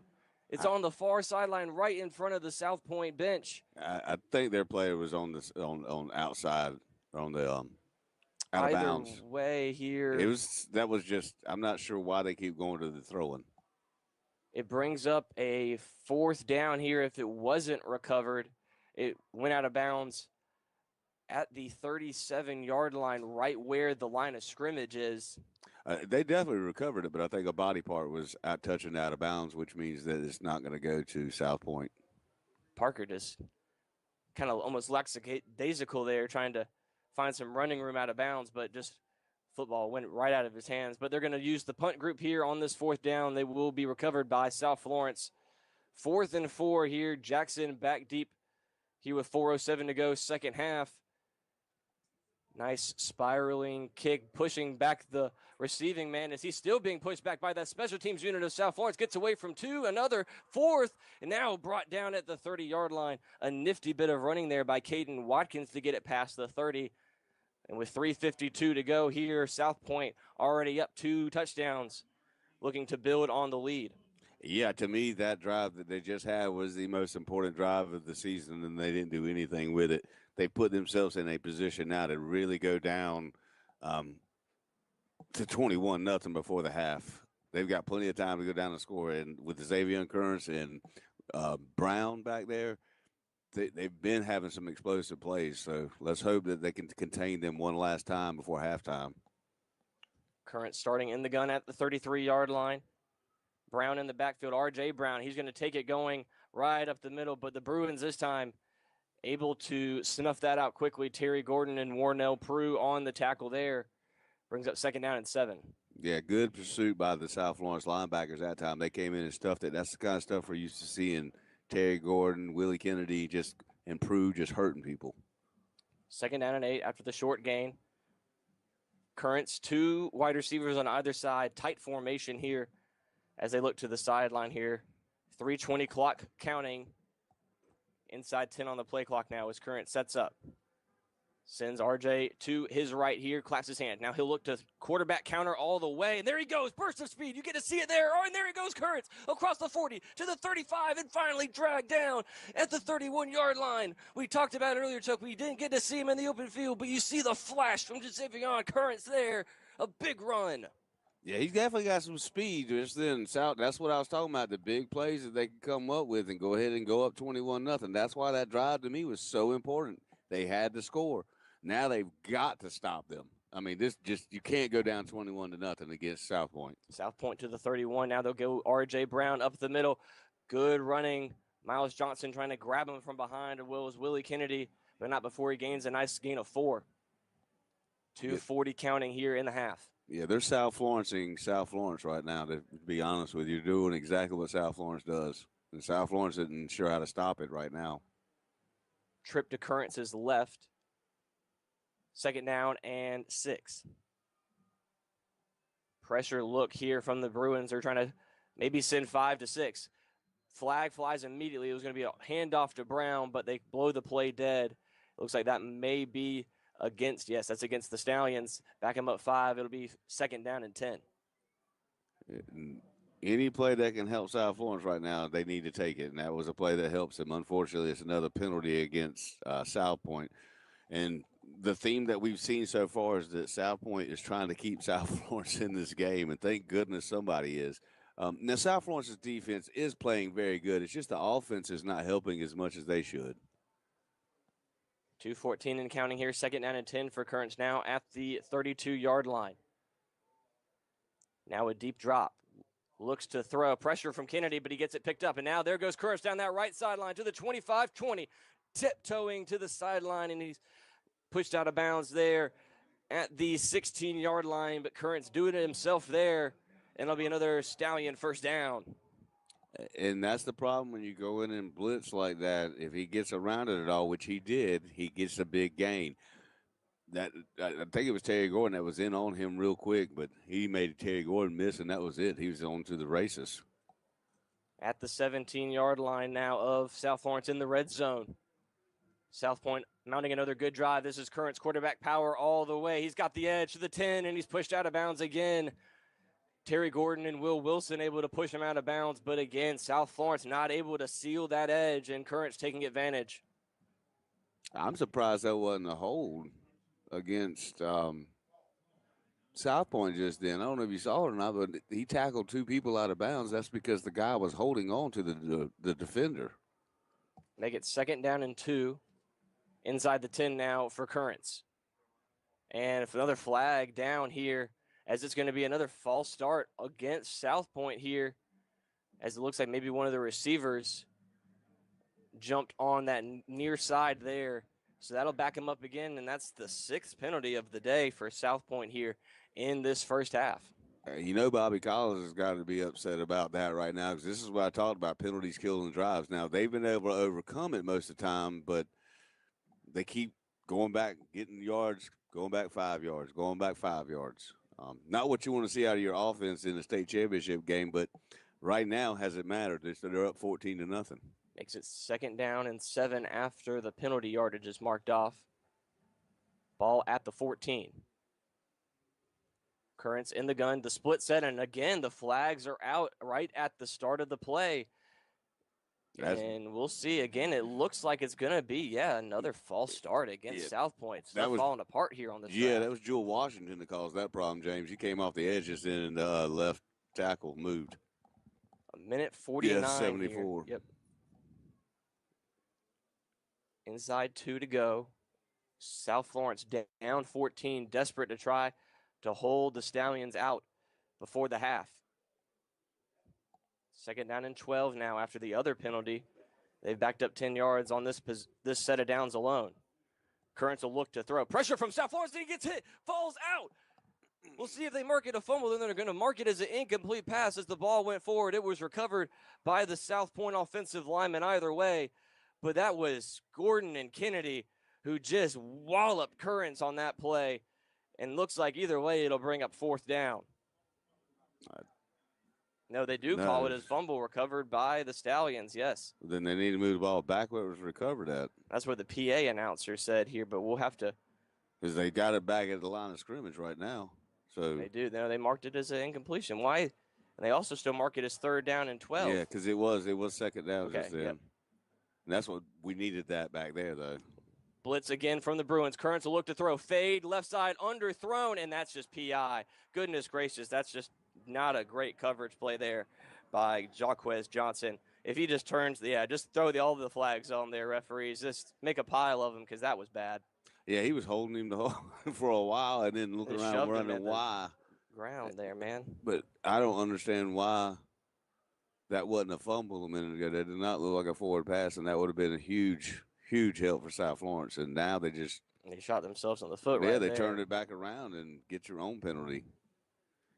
As both the receiver and the wide receiver were looking back or not really, but just fighting for positioning.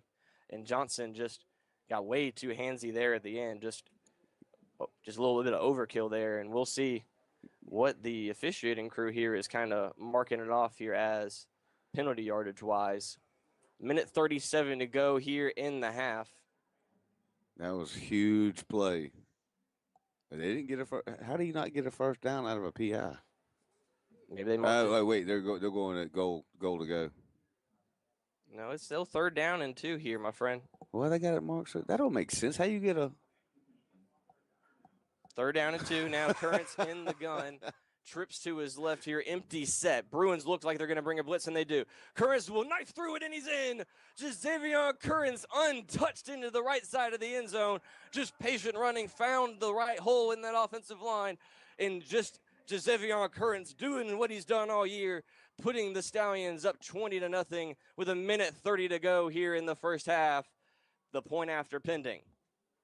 Yeah, I mean, after a disappointing pass interference play, I still don't understand how that worked out the way it did. But next play, nobody touched Xavier Currents. I'm still kind of confused.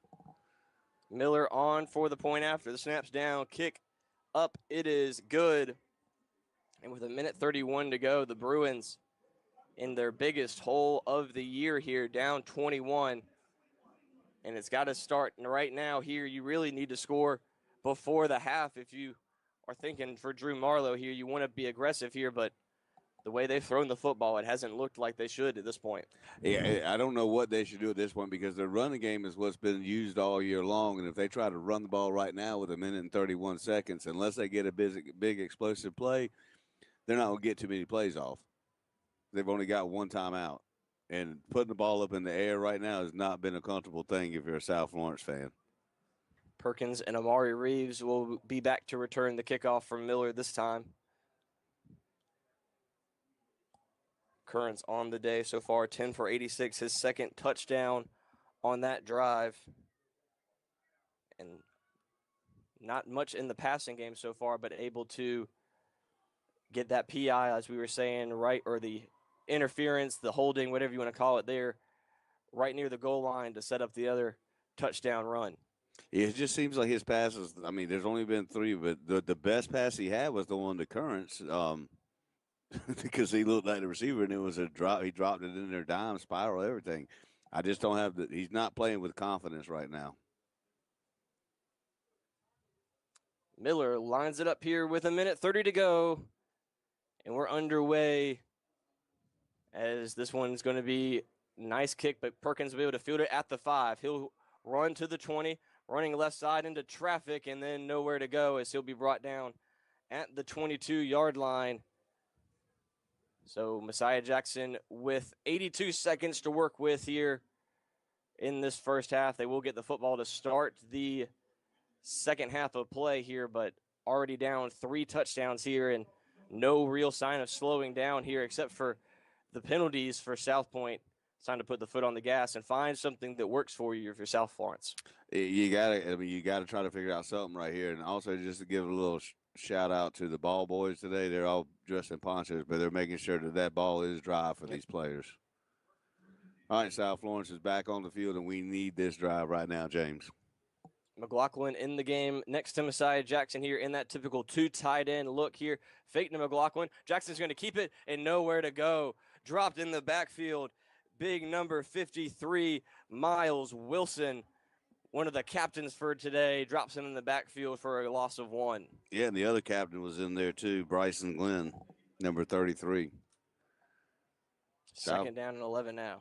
Right now, they're not getting much pushback, and I think they're going to pack this thing in and go to half. Yeah, no signs of any type of urgency here from the Bruins inside a minute to go here. As I think you're right, Chuck. They're looking to take this to half and try to regroup with a better game plan. They were down big last year in the state championship game to Westside and came back and won it in overtime by 1 point. And it seems like they're going to have to do something similar to that here today in Orangeburg. And that's only a gain of 1 there on the handoff. Down man for the Stallions, though, on that handoff. And that's a big loss if he's not able to return. That's number 53, the man we just spoke about, Miles Wilson, one of the captains on that defensive line. laying on the ground at the 25. Hope that young man is all right. Yeah, I was about to say, we definitely root for the players to be okay at all times, so hopefully that young man will be just fine. But as far as South Florence and South Pointe go, let's have a tale of two halves is all I can say. Right. I hope we can be the who was it? The Texas A&M to the South Gamecocks. Carolina, Yeah, right. I'll take it right now. I don't mind at all. As that's good to see Mr. Wilson walking off the field under his own power. He'll just head straight to the locker room for the time being here. As looks like I'm sure South Florence will do essentially a quarterback kneel here and take it to the half.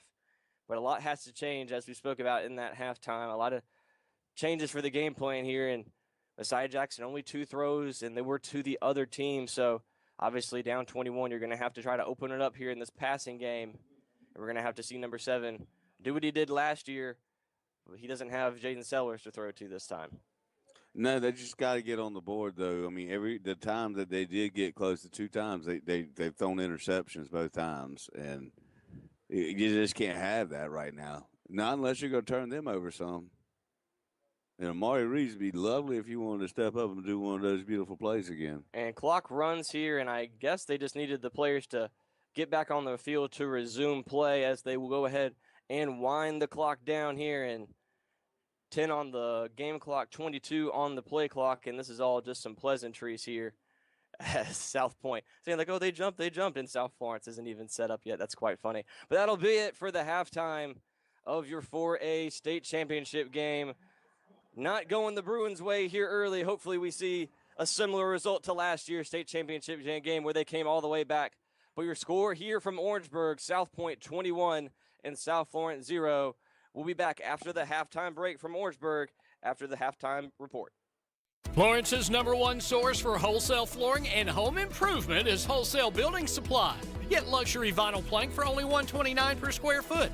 Laminate flooring just 69 cents and porcelain tile starting at only 59 cents. We're also your go-to place for vinyl siding, windows, shutters, vinyl fencing, and more.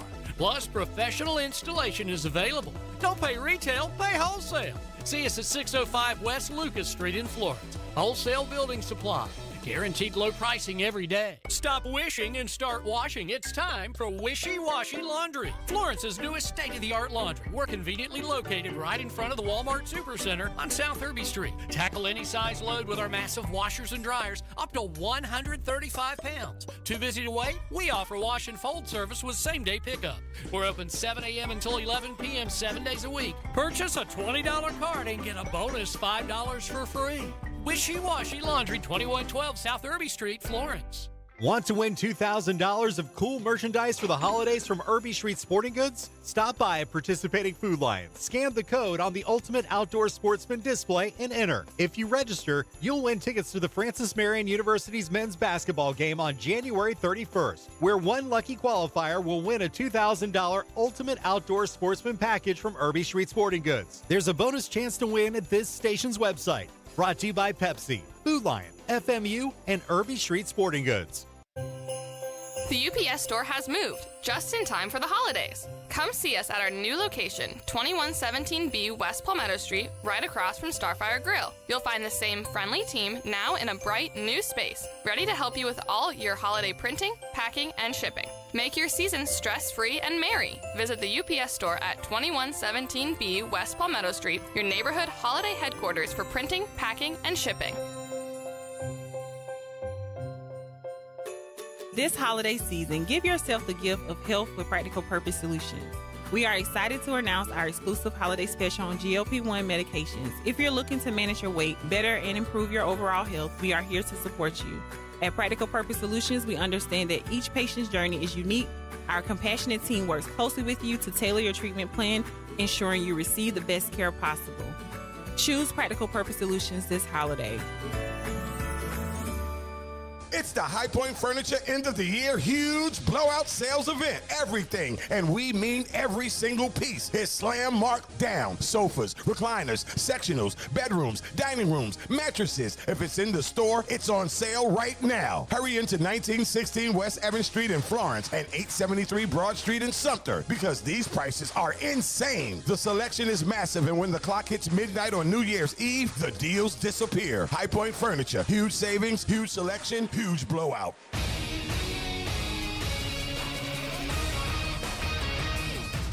And it's Matt Jordan back here in the ESPN Radio 96.3 FM studios, where we go to halftime right now at the 4A state championship game. Let's take a look at the scores from last night. 5A Division II championship.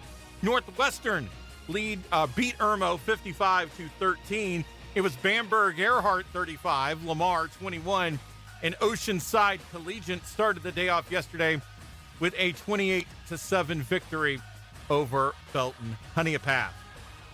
Over in college football, the AAC was won by Tulane. They defeat North Texas 34-21. It was Troy losing to James Madison last night in the Sun Belt Championship 31-14. Meanwhile, scores from today: BYU trailing Texas Tech right now in the Big 12 championship game 10-7. Later on this afternoon, Georgia will play Alabama. Indiana will play Ohio State. Duke will play Virginia in that massive ACC championship game. Right now in the MAC championship, Western Michigan leads Miami of Ohio 13-6. And we'll be back for the second half right after this. Black Friday has come and gone, but there are still many great deals to be had at Irby Street Sporting Goods in Florence. There you will find the big tent still up and savings up to 50% off both inside and out. With name brands like Sitka, First Light, Drake, Bandit, Duck Camp, and AFCO, you are sure to find that perfect gift. They also just restocked on Turtle Block speakers and have the Ranger, Gen 3, and Grand available. At Irby Street, you'll also find great deals on rifles, shotguns, and pistols with hundreds to choose from. For the duck hunters, Irby Street has a great selection of waders, decoys, and calls. With deer season winding down, you will find huge savings on scopes, binoculars, night vision, game cameras, tree stands, feeders, and more. And when it comes to archery, no one has a better selection of bows and crossbows. Plus, they have the area's only school-certified technicians and an indoor range to get you on target in no time. So stop by Irby Street Sporting Goods and take advantage of all the great deals, both inside and out. Irby Street put that on during a high school football game. For the sportsman in you.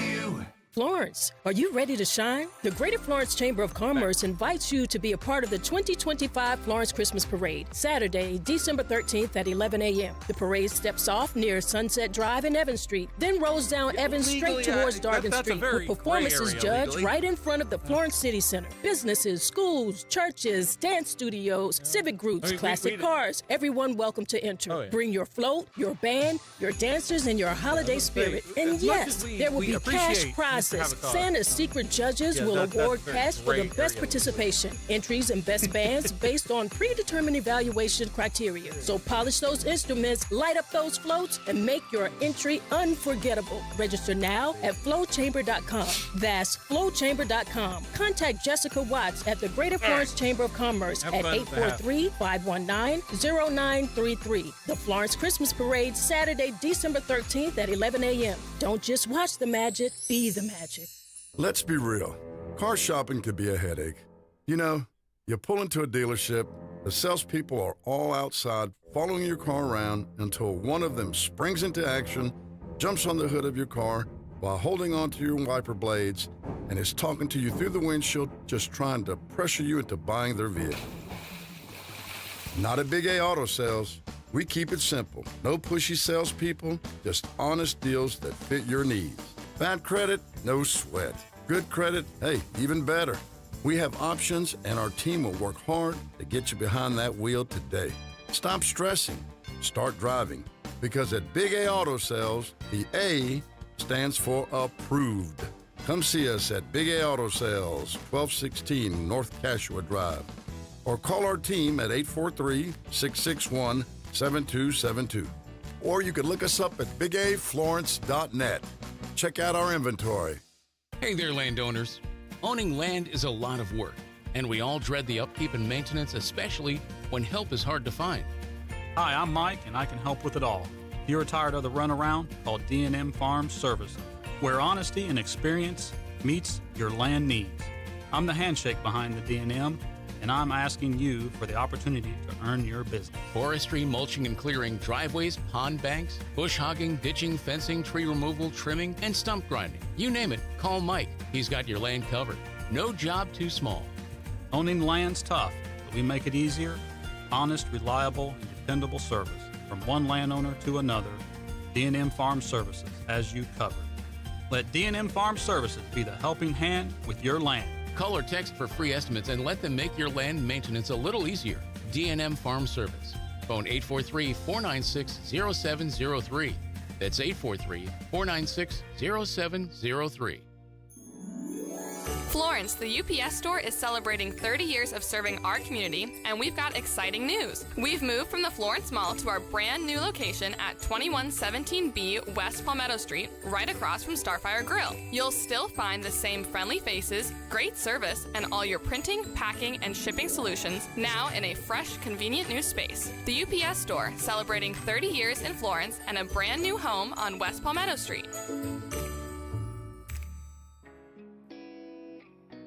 Community broadcasters and Pepsi of Florence invite you to join us in a season of giving, a tribute to Frank H. Avent. We will assist 6 anonymous families with basic needs for the holidays. The families will be provided by youth mentors of the PD, formerly Big Brothers Big Sisters, and the Boys and Girls Club of the PD. The inspiration for this program is Frank H. Avent, whose kindness and generosity did an incredible amount of good for our community. A lifelong resident of Florence, Frank Avent's faith, family, and community were his life's devotion, and he made a substantial difference in the lives of many.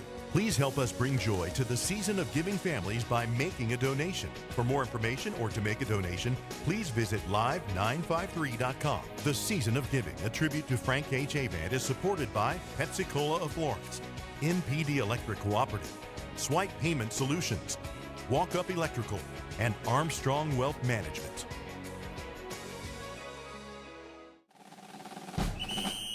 Team Spirit starts with Chick-fil-A Irby Street. Fuel your crew with our nugget trays, Cool Wrap, mac and cheese, and chocolate chunk cookies. Perfect for any event, as well as tailgates, pep rallies, and Friday night lights.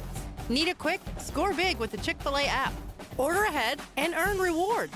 We're open Monday through Saturday, 6:30 to 10. Chick-fil-A Irby Street, your go-to for tailgates, catering, and everything delicious.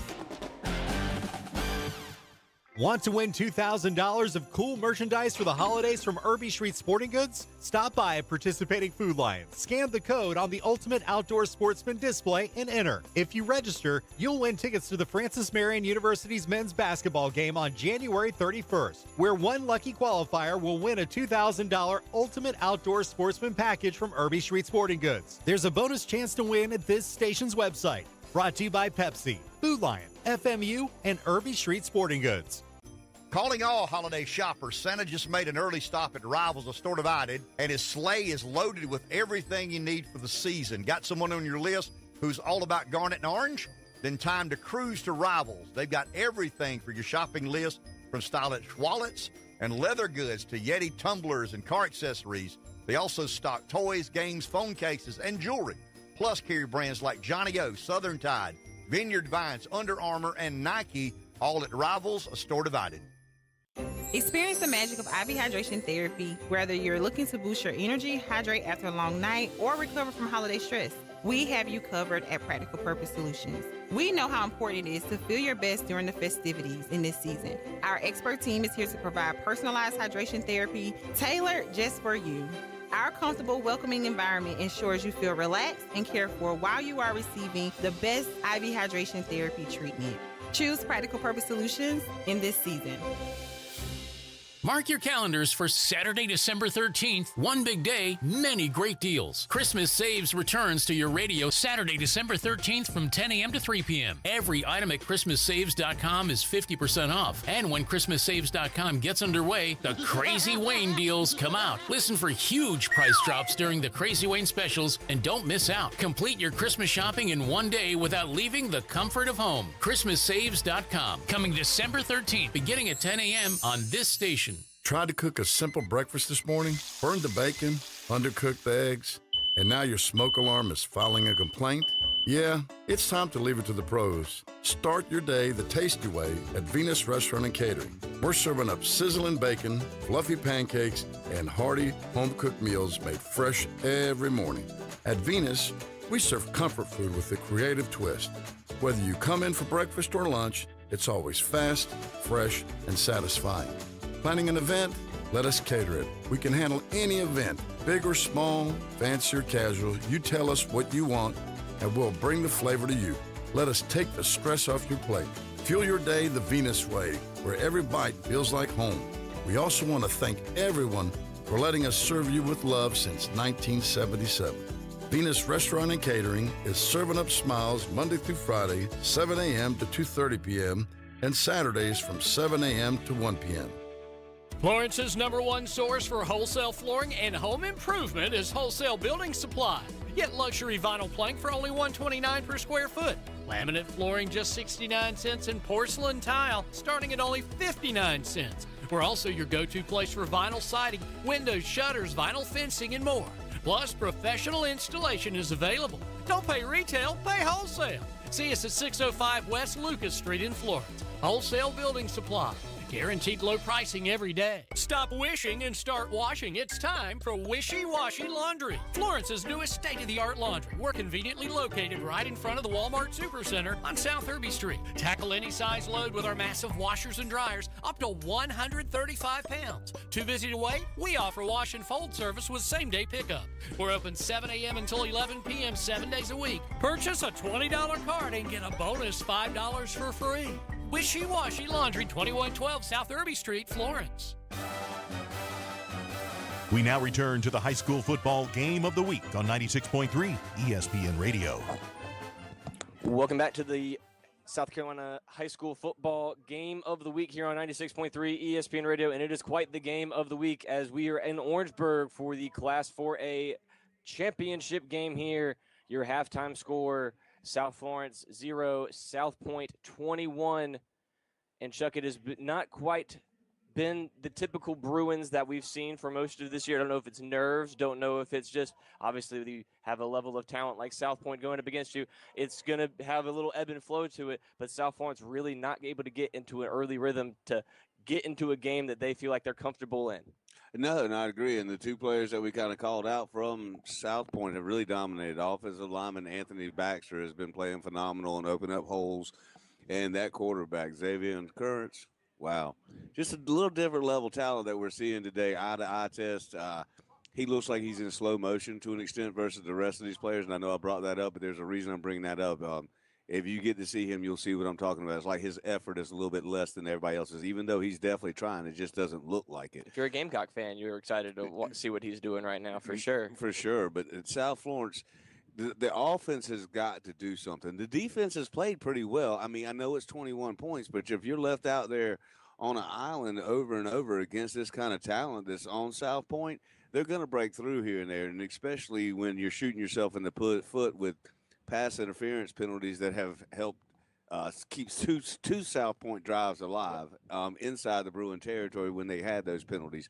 Been a little bit of difference in the game, those PIs, because if both of those cornerbacks, if they just turn around and locate the ball, it's not a PI. And we're looking at possibly a different ball game, maybe a 14-0 right now. Just that South Florence, and then South Florence gets into the area with South Point, and they're turning the ball over. Yep.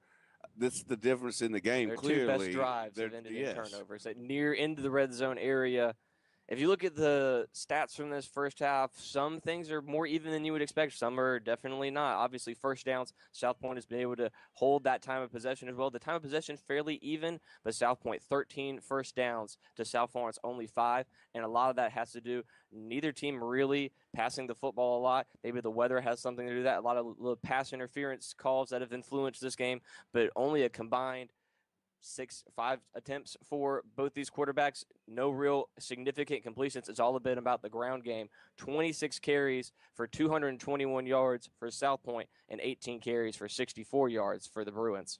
Yeah, the Bruins have definitely not been in that dominant fashion, but on those drives that they are, I'm not sure why they keep going to pass plays when they've been running the ball effectively on those particular drives. Cam James, to me, has been the best runner on South Florence.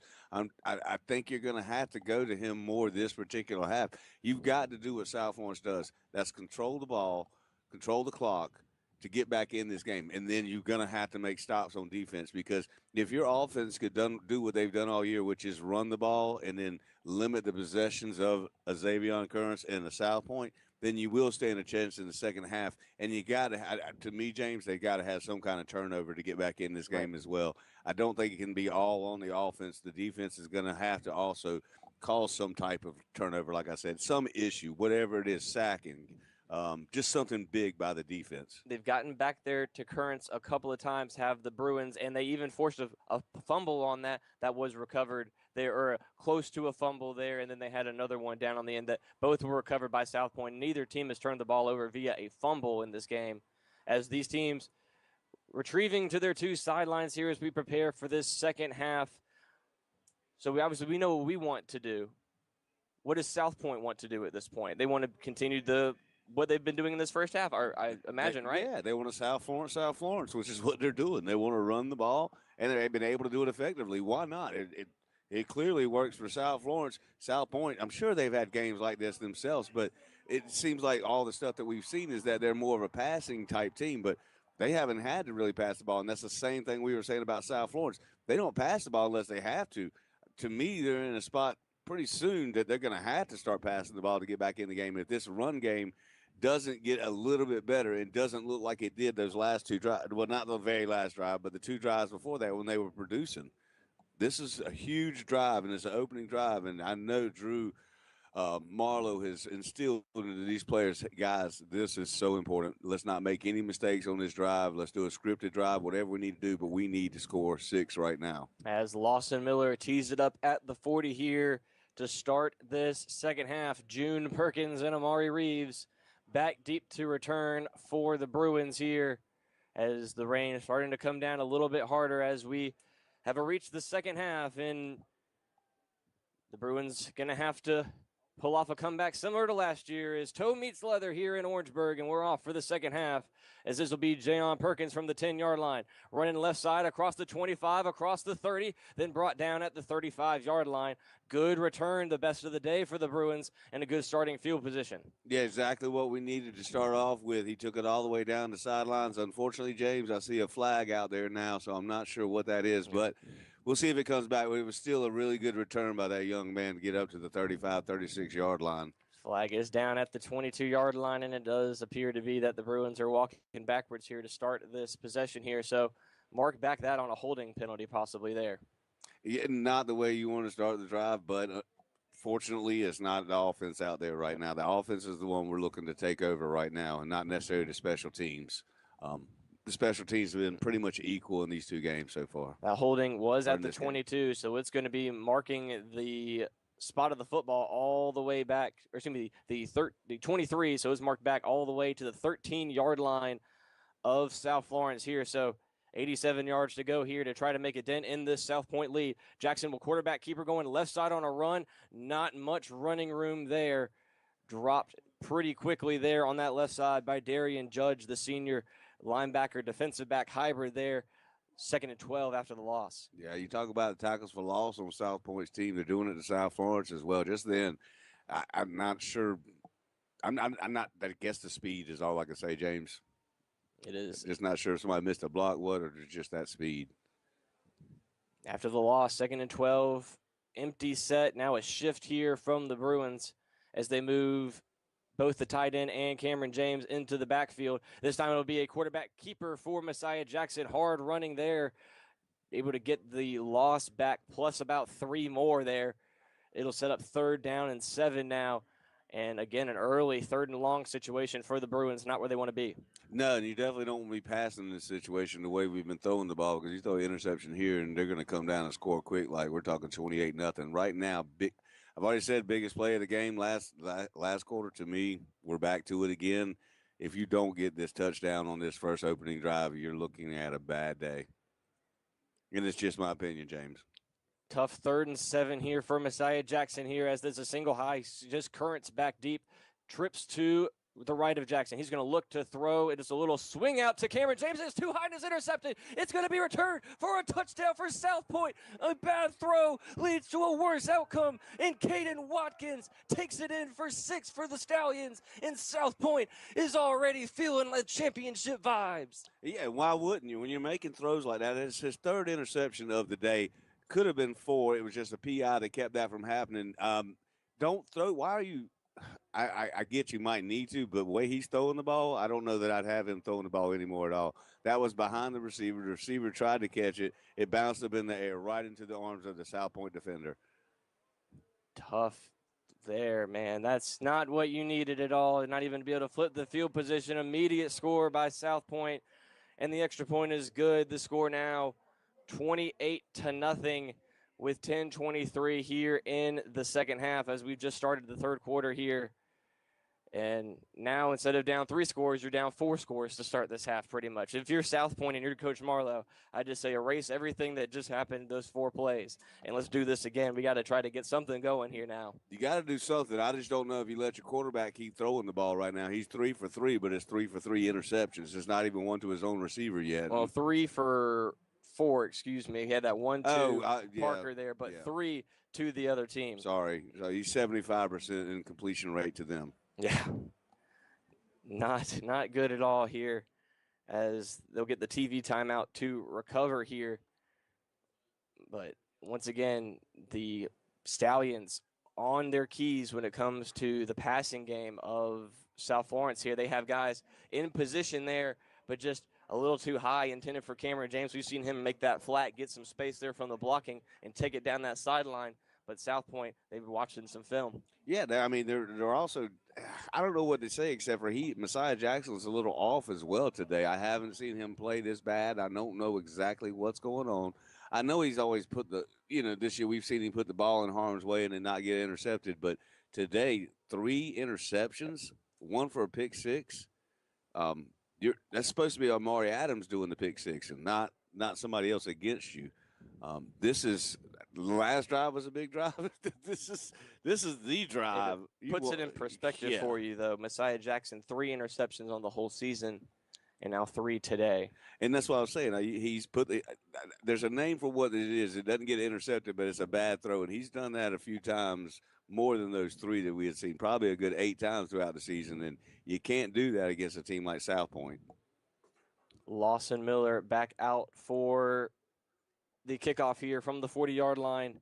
Again, it's June Perkins and Amari Reeves back deep to return here, down 28-0 here with 10:23 to go as Miller boots it away. And this time they're going to test Amari Reeves here from that right side. He's going to go trying to find some blockers, working inside, breaks 1 tackle, then tackled just past the 25-yard line by, that's Jalen Davis, the junior for South Pointe. But decent starting field position here for the Bruins as they're across the 25.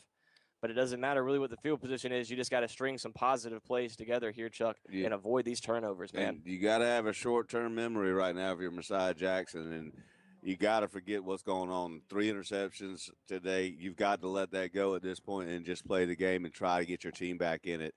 It's going to be an uphill battle from this point on to get back in this game, but this is the drive that starts it. The last drive was the one that really I felt like was going to put them back in it. 1st and 10. This will be a quarterback power all the way. Messiah Jackson running right side, taken down after a gain of about 3 on that South Pointe sideline, corralled by 3 Stallions there, but a good gain there. They'll call it a gain of 5, actually, 2nd and 5 coming up.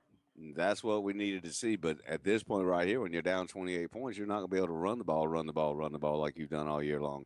You are going to, unfortunately, have to pass some.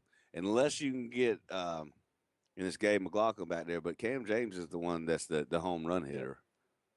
McLaughlin definitely more of your grinded out style runner. They split him out wide now. Empty set for Jackson. It's a quarterback keeper all the way as he gets up the middle of the field and a nice run tackled high there. They are going to throw either a horse collar or a face mask there against Currents, bringing down the quarterback there after it was a nice run of maybe 7-8 yards.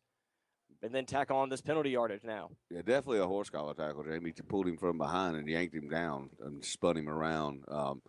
Any type of thing that we can get, any momentum that we can get from them to keep giving us penalties, which they have, because that's their 8th penalty on the day there. And it's one of the best things that's happened to South Florence is South Pointe's penalties. It's kept them into doing drives or kept drives going for them, and just now added an extra, should be 15 yards. No, they're going to wave that flag they're not off, call it. Chuck. Yeah, they're going to say he grabbed him around his shoulder pads there and just slung him down. So wave the flag off there. Goes the South Pointe's way there, but it is still a first down for South Florence. If that's not a horse collar tackle, that's a really, really strong guy to be able to spin somebody around just off his shoulder pads. It is Current, so I wouldn't put it past him. But, yes, that was an intense-looking tackle there, but it's going to be 1st and 10 for the Bruins at the 39-yard line here. 9:20 to go, down 4 scores here. Trying to get back into this one. They shift Thompson over to the left with those 2 tight end looks, 2 receivers to Jackson's left. This is Gabe McLaughlin right up the middle, nowhere to go. Hit immediately and dropped. That's Seth Tillman, one of their big defensive linemen, to drop him for only a gain of 1, but a flag flies late. I mean, if it's against South Pointe, it's the kind of stuff that the only thing that's helping them right now. What they are, I know I've said it, but they really are. They're South Florence and South Florence right now. It is a sideline warning here, so no penalty yards marked off there. But South Pointe's coaching staff and players a little too close to the sideline there.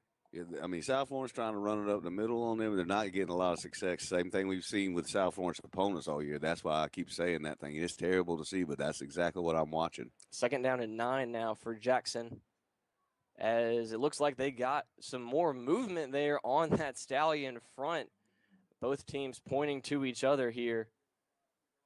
They're going to, let's see where, yes, it's going to be another offsides on the Stallions here. Mark it off. More penalty yardage added to their total here. It makes it a nice 2nd down and short now for the Bruins.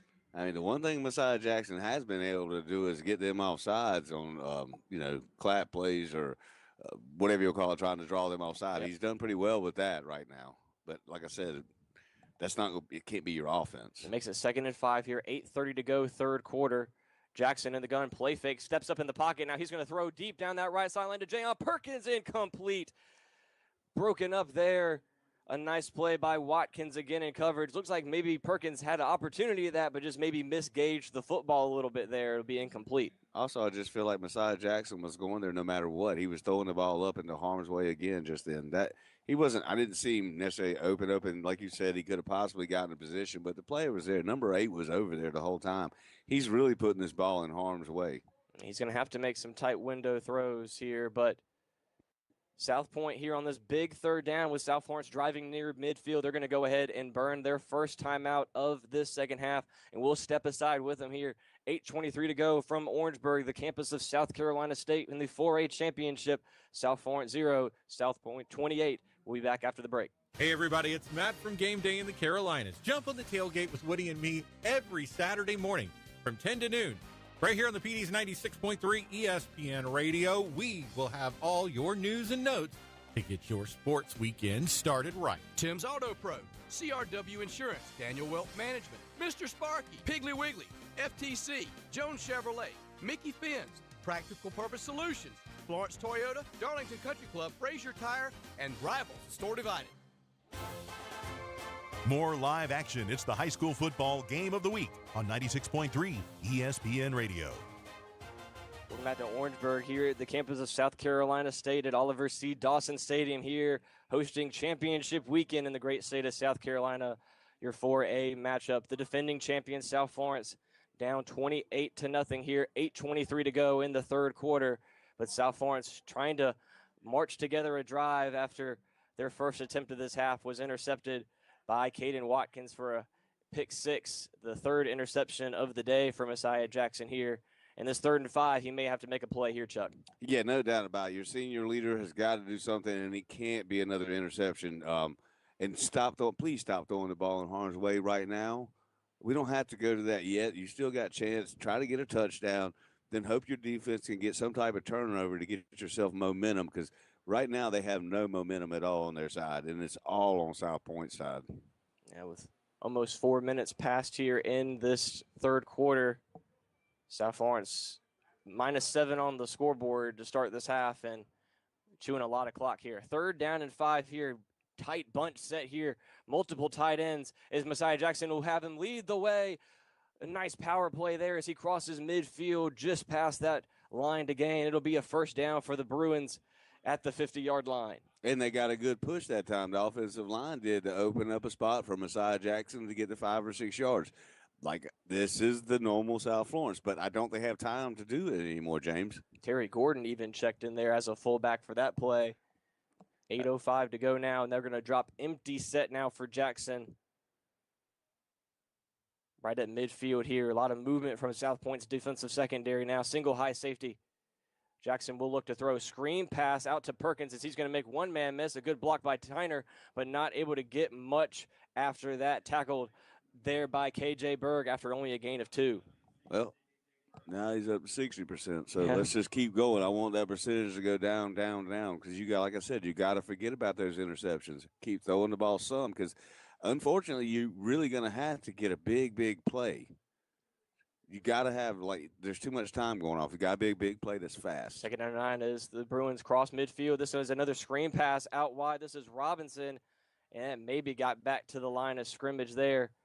Another nice play by that Stallion secondary. Darian Judd, their leading tackler, in on him there. Now, I'm just not sure why he's going with plays like that right now, straight to the sideline when you were having success running the ball a little bit again. I'm not positive, because neither one of those plays gained any yards hardly at all. And they were good passes for once, so, I mean, we'll give them that. But at the same time, I mean, you're not gaining anything by doing that. 3rd down and 9 for South Florence here. Just inside South Pointe territory, down 28-0 here with 6:40 to go and counting. Jackson steps into the gun. Empty set here. 2 tight ends, 3 wide receivers, and he's going to look to throw. Straight drop back, has time, flings it down the field, left sideline, and incomplete. Well out of bounds, intended for Jayon Perkins. That was C.J. Wary in coverage there on the senior-on-senior matchup, and that'll bring up 4th down and 9 here at midfield for the Bruins. And this is a gotta-have-it type of play, Chuck. Yeah, they were pushing through that offensive line just then. I don't know if you saw both. The 2 of the guys were getting back there on Messiah Jackson, and you could literally see, I think it was number 33, I'm not sure, from their team, which is 33 is Ginn. Yep. Pushing back South Florence to look like their center that time. And this center is the number 1 center in the state for a junior. 4th and 9. Here we go. The Bruins line up in the trips formation. They move out McLaughlin. This is a throw for Messiah Jackson as he has to roll to his left. In trouble. Trying to dance around and nowhere to go for Messiah Jackson as he's pushed out of bounds by the Stallion defense. And that'll be a turnover on downs. That was a play by Daquan Evans, the senior linebacker, to throw him in the backfield for a sack.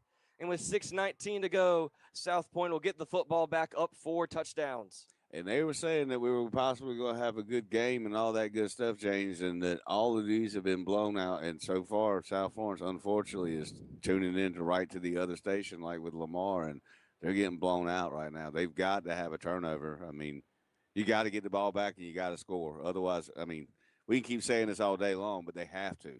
18 minutes and 19 seconds left in your season.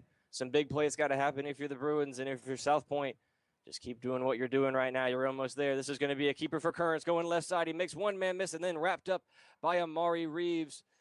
Just a gain of 3 that time. A good step up there. And then a flag flies in the secondary. Looks like some extracurriculars there between, that was number 21 for the Bruins. That was Johnson mixed up with number 1. That's Malik Ratliff here. We'll have to check the flag. Yes, because Malik Ratliff stepped on him. That's what they're penalizing him for. That's just unsportsmanlike kind of play. I mean, you're up. You don't need to do stuff like that. Once again, This is the one thing that's been keeping South Florence not necessarily in the game, but it's been one of their most positive things is the mistakes that South Point keeps making. And I talked about penalties and how you couldn't win a state championship. Well, thanks for proving your own, South Point, because right now you're doing a good job of getting a lot of penalties and still probably winning this game right now. And that's their 9th penalty of the game so far. The Bruins only with 4, but Bruins with some costly ones. It'll be 2nd down and 19 to go now at the 44-yard line of South Point here as Currents will drop to throw. Has a pocket. Now he'll step up and look to run. Makes 2-man miss and then wrapped up from behind. The ball comes out. They got it in the backfield. It's Willie Kennedy going to the 30-yard line, and they return in a huge play there by the Bruins to get them back in this game. A turnover they desperately needed. That would have been nice if he could have scooped and scored that. And the fan reaction just then by all that clapping we heard was awesome. I enjoyed every bit of that. We needed that interaction. We hadn't been able to hear the fans as much. That was a huge play there now. And now Messiah Jackson with a golden opportunity here. 5:43 to go in the third quarter. Desperately needing to get into this end zone. A short field. They have it at the 29-yard line. And this will be the biggest. I mean, they say it every time, but it's got to have it for South Florence. This is a opportunity they didn't think they'd have. Jackson going left side and able to find some running room there on the corner. Gain of about 3 or 4 yards for Messiah Jackson on that quarterback power. A good run will set up 2nd down and 7. Yeah, and I mean, Messiah Jackson showing his skills himself, but there's just a different level. If Currents would have just maintained that ball, he wouldn't have fumbled, but he had just one hand in it the whole way. Trying to make something happen there, but the Bruins, knowing they want to rip at that football, that's been a trend for a lot of these championship games with the rain and the cold weather here. The ball possession is at a premium. 2nd and 7. This time it's Gabe McLaughlin right up the middle. He's able to squirt through that hole for a nice gain there, about 4 yards. That's honestly Gabe's best run of the day. It'll set up a 3rd down and 2. Yeah, they're having success. They were having it last drive, and then they started going with those screen plays or passes to the outside, straight on the line of scrimmage with no gain in the pass. And when you do that, there's no momentum to the runner when he's catching the ball at that point. I'd rather see them kind of doing a screen type thing where you're running and then catch the ball as you're going. Right. But, you're catching the ball and starting like from flat. 3rd down and 2 now, just outside the red zone. Tight formation, Messiah Jackson, quarterback keeper all the way, going right side, spinning forward. And he will attain that 1st down.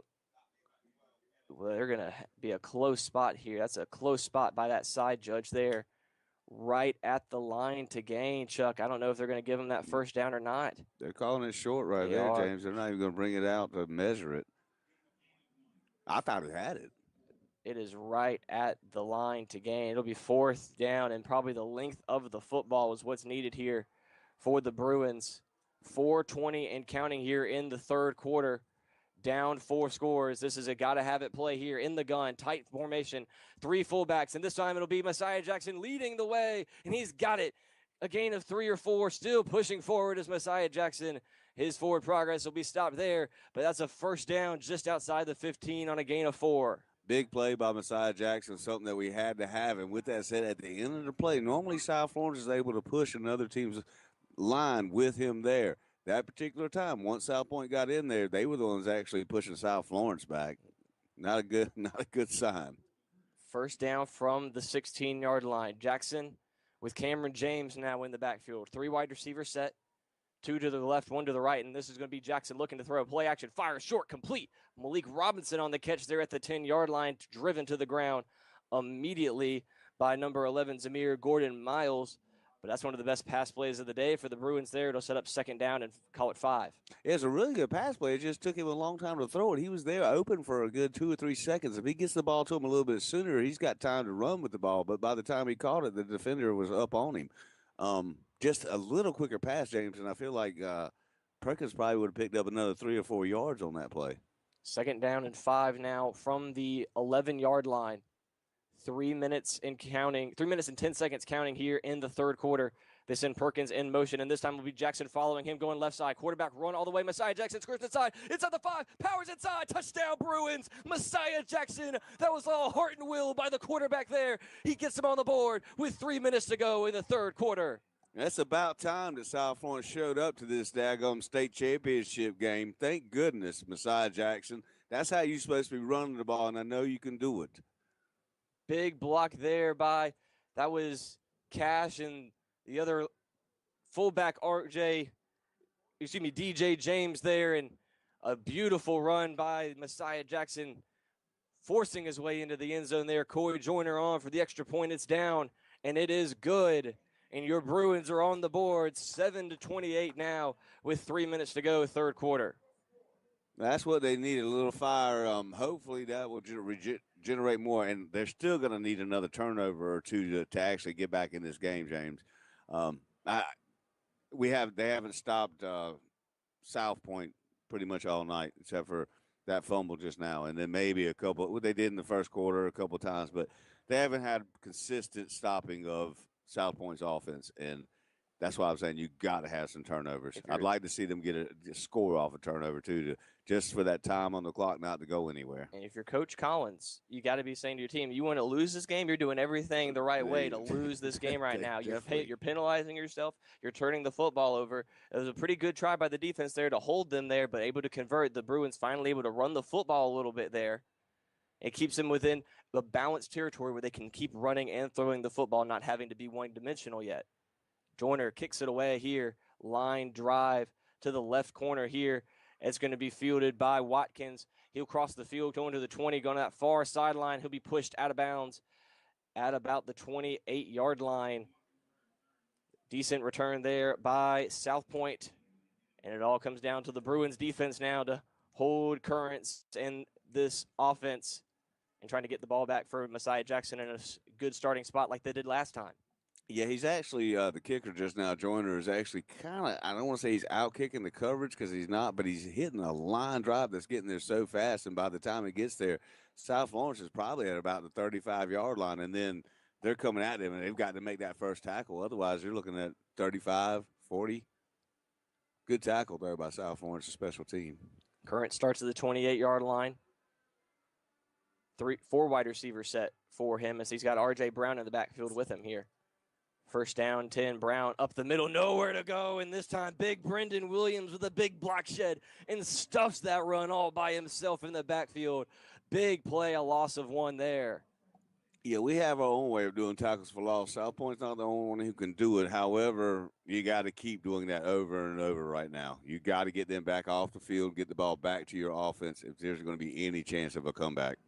Brendan Williams got the best of Brandon Williams that time, their center. That'll be a big matchup to watch the rest of this half here to try to slow this run game down. Second down and 10 for Currents. And the gun, bad snap again. Currents has got it in the backfield. Who's got the football still loose on the ground? Do the Bruins have it? They do. Yes, the Bruins got that, James. Another bad snap, and Currents couldn't field it. Fumbled to get the football. Multiple Bruins in on it. Did Willie Kennedy get it off 15. the ground? 15's got it. It is Willie Kennedy. Yes. And it is South Pointe football sir. at the 15-yard line. South Florence football, excuse me, yeah, at the 15-yard line. That's what you got to have, guys. If you're South Florence Bruins, start getting excited. We've got to score here, then we've got to have another one just like this, and we're back in this game. This is the stuff I said, James, you got to have, and for some reason, South Pointe's just putting it up there for them. 2 straight fumbles for Gisevion Currents there. Another bad snap that time. That would not really his fault. Just a horrible snap trying to pin it off the ground there. And the Bruins were right in there immediately to pounce on that football, create a big scrum for it. And now Messiah Jackson again in excellent situation here at the 16-yard line in the gun. Jackson quarterback creeper going right side. Nowhere to go. Met in the backfield. Dropped hard by K.J. Berg there. It'll be a loss of, call it 2 or 3. Yeah, big loss play. Of 4 or 5 there. Big loss. Yeah, that's a big play by South Florence. And you said it's Barnes, right? Bird, sorry. Yeah, good play by that young man. Unfortunately, Messiah Jackson didn't have a chance. Yeah, it was a read option there. You either could give it to Gabe up the middle or Jackson decided to keep it, and they had that edge sealed. Second down and 15 at the 21-yard line now. 2 tight end set for Jackson. Play fake to McLaughlin. He's going to roll to his left. Fire, sidearm, incomplete. Just out of the reach of Malik Robinson there. He probably should have held that one in. And it'll be incomplete, setting up a 3rd down and long now. Yeah, once again, it's a little bit behind the receiver, but I do think he did have a chance to catch it. However, really hard play to catch that time because it was pushed to the left side of him. Man, we needed that play. He was wide open. 3rd down and 15 now for the Bruins. Not a situation you like to be in here as Jackson sets up in the gun. 3 wide receivers, 2 to the right, 1 to the left, the lone one, Malik Robinson. Gabe McLaughlin in the backfield. They'll fake it to Gabe. He's going to roll to his right now. He's got Gabe open on the other side. Wide open. 5. Touchdown, Gabe McLaughlin. And the Bruins are back in it, folks. Gabe McLaughlin on the wheel route was left wide open. Yeah, nobody was near him, James. He was by himself out there running, and thank goodness, I don't know if you saw what Jackson did. He did not turn his eyes over there until he had to at the last minute. Me and James saw that play open the whole time. Immediately, yes. but he did a great job at fooling that defense and keeping them, and he had them wide open. Excellent job there by Messiah Jackson. His best throw of the day by far. And now Coy Joyner on for the extra point. Snaps down. Kick is up, and it is good.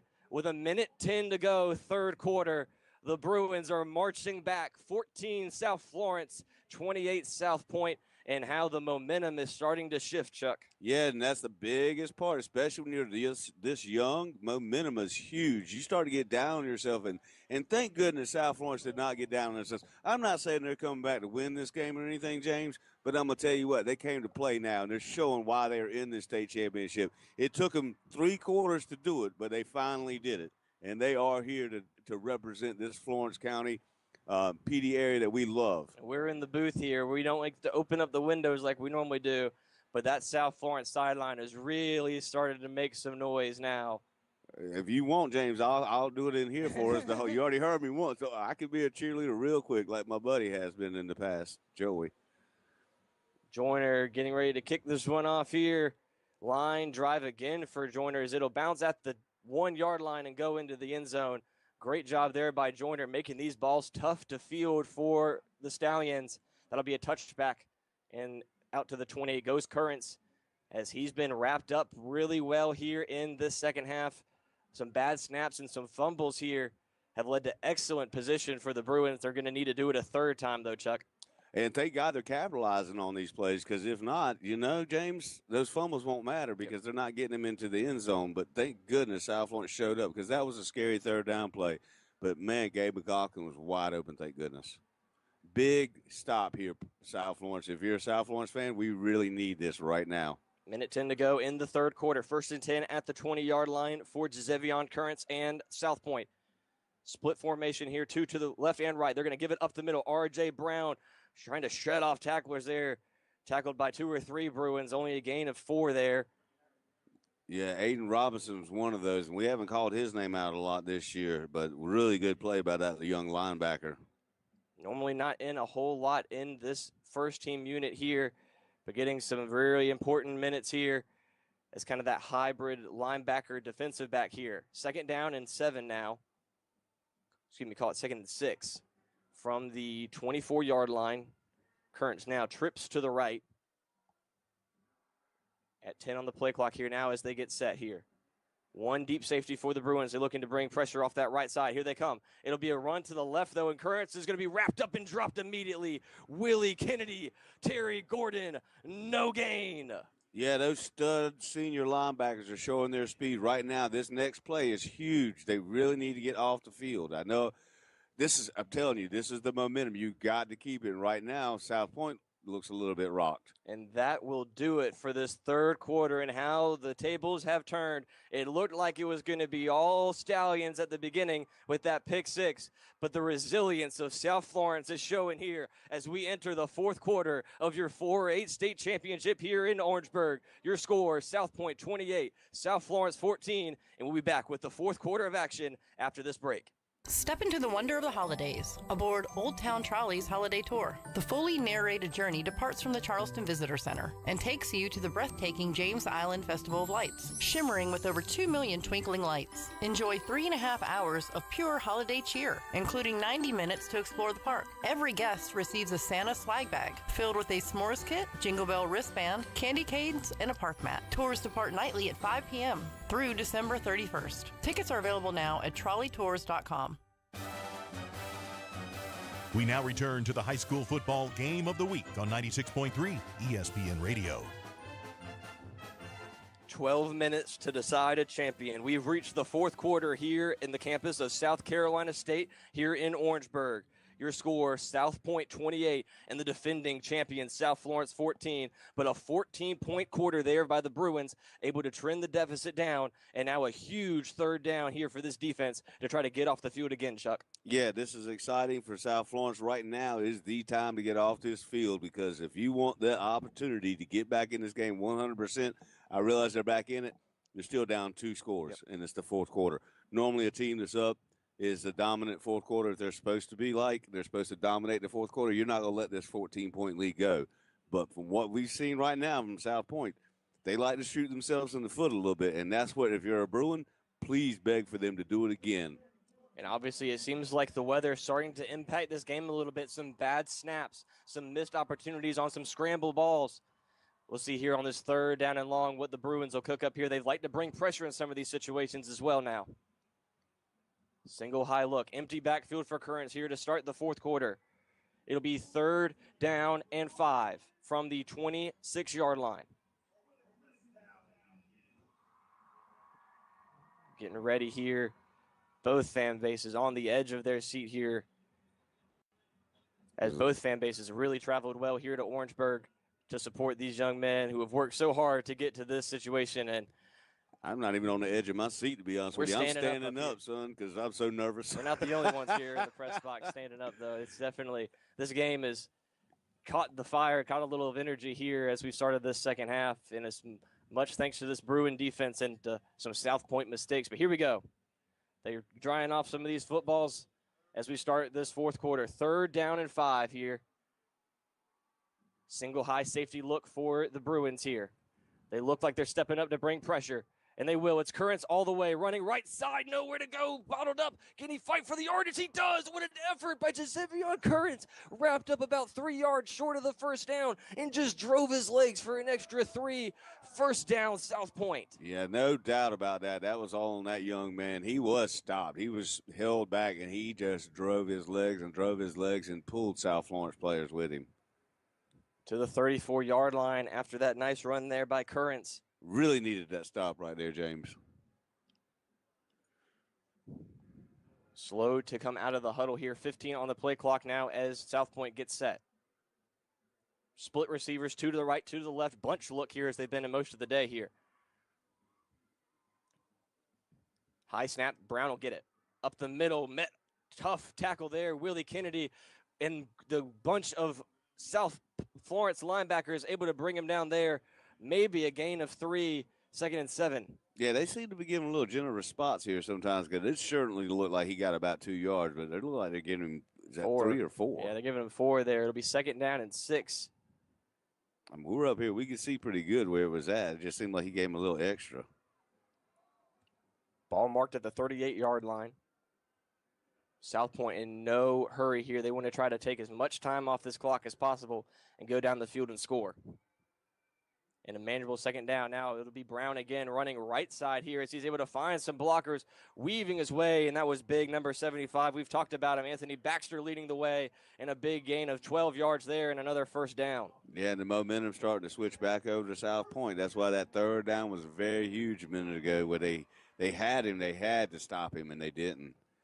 And you can see how the momentum's changing again. South Florence has got to come up with another big stop right here. They need to fumble again, something. Up to the 47-yard line now, about to cross midfield. 1st and 10, 10:30 to go. South Pointe up 28-14 in your last quarter of your 4A state championship. Looking to run now is, yes, Currents brought down. Currents looking to run and then made Gordon miss, and then Willie Kennedy in mop-up duty there to bring him down. Only a gain of 1 there. Good play there by the linebacking core. No doubt. They both got in there. Man, that dude, for some reason, looked like he actually pulled Terry Gordon straight to the ground. Yeah. I don't know how that wasn't a hold. I mean, we're seeing it up here live, and Terry Gordon went straight down. 2nd down and 8 after only the 2-yard run now, as Zamir Gordon Miles checking into the backfield for his first snaps here on offense for South Pointe. A little bit of motion here, and they're going to give it to him up the middle, nowhere to go. Dragged from behind. Willie Kennedy's there. They drive him forward a little bit this time. They're not going to give him much forward progress, only a gain of about 1.5 to 2 yards. It'll set up 3rd down and 6 now, Chuck, just crossing midfield. Yeah, nice tackle by population by the South Florence defense. Those linebackers along with those D-line, they didn't let him get anywhere that time hardly at all.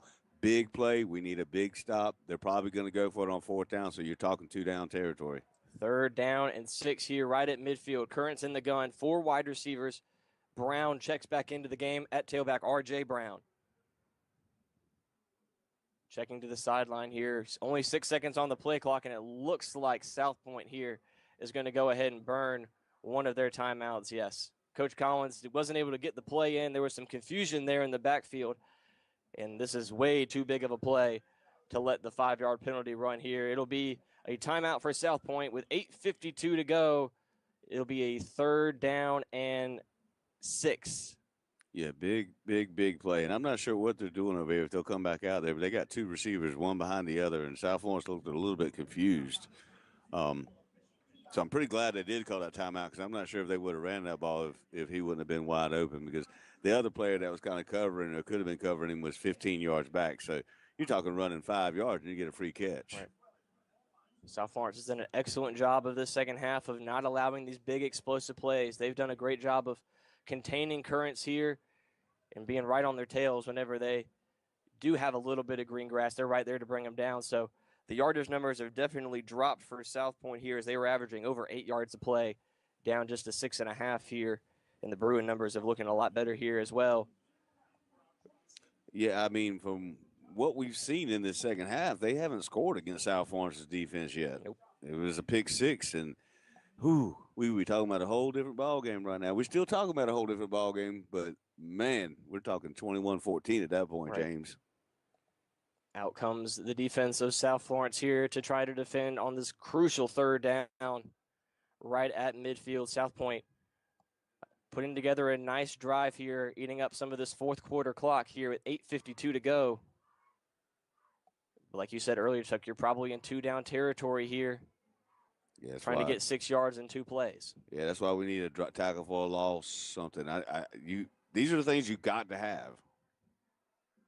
They come out in that split look again, 2 to the right, 2 to the left, and a tight look. Currents is the only man back there tight end to the left of him. They may run power to that left side. They're going to go right side. No, right up the middle. Just Currents, not much room as he's bottled up by a group of Bruins there. The first one to bring him down was big Brendan Williams. It brings up 4th down, and we'll call it 4.5 to 5 yards. They're going to mark it 4th and 4.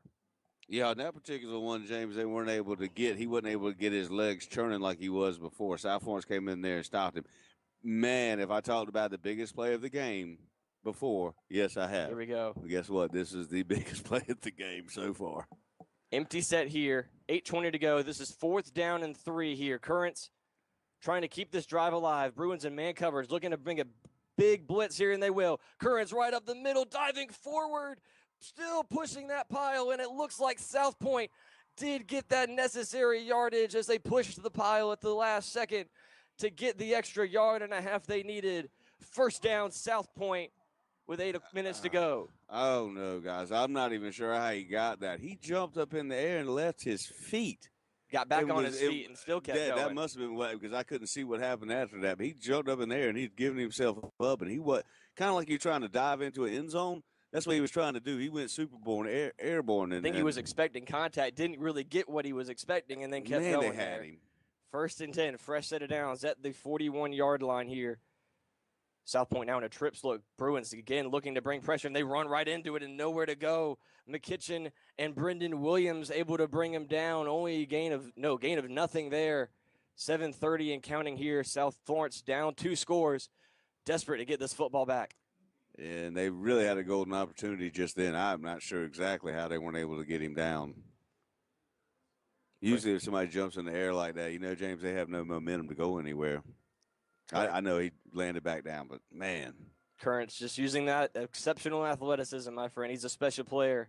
2nd down and 10 now as he's lining up in the gun with Brown. Bruins still looking to bring some heat. Terry Gordon gets in his face on the snap, but then Currents will run right side. Able to weave through traffic there. A nice gain of about 8 yards for Gisevion. It'll bring up 3rd down and call it 3.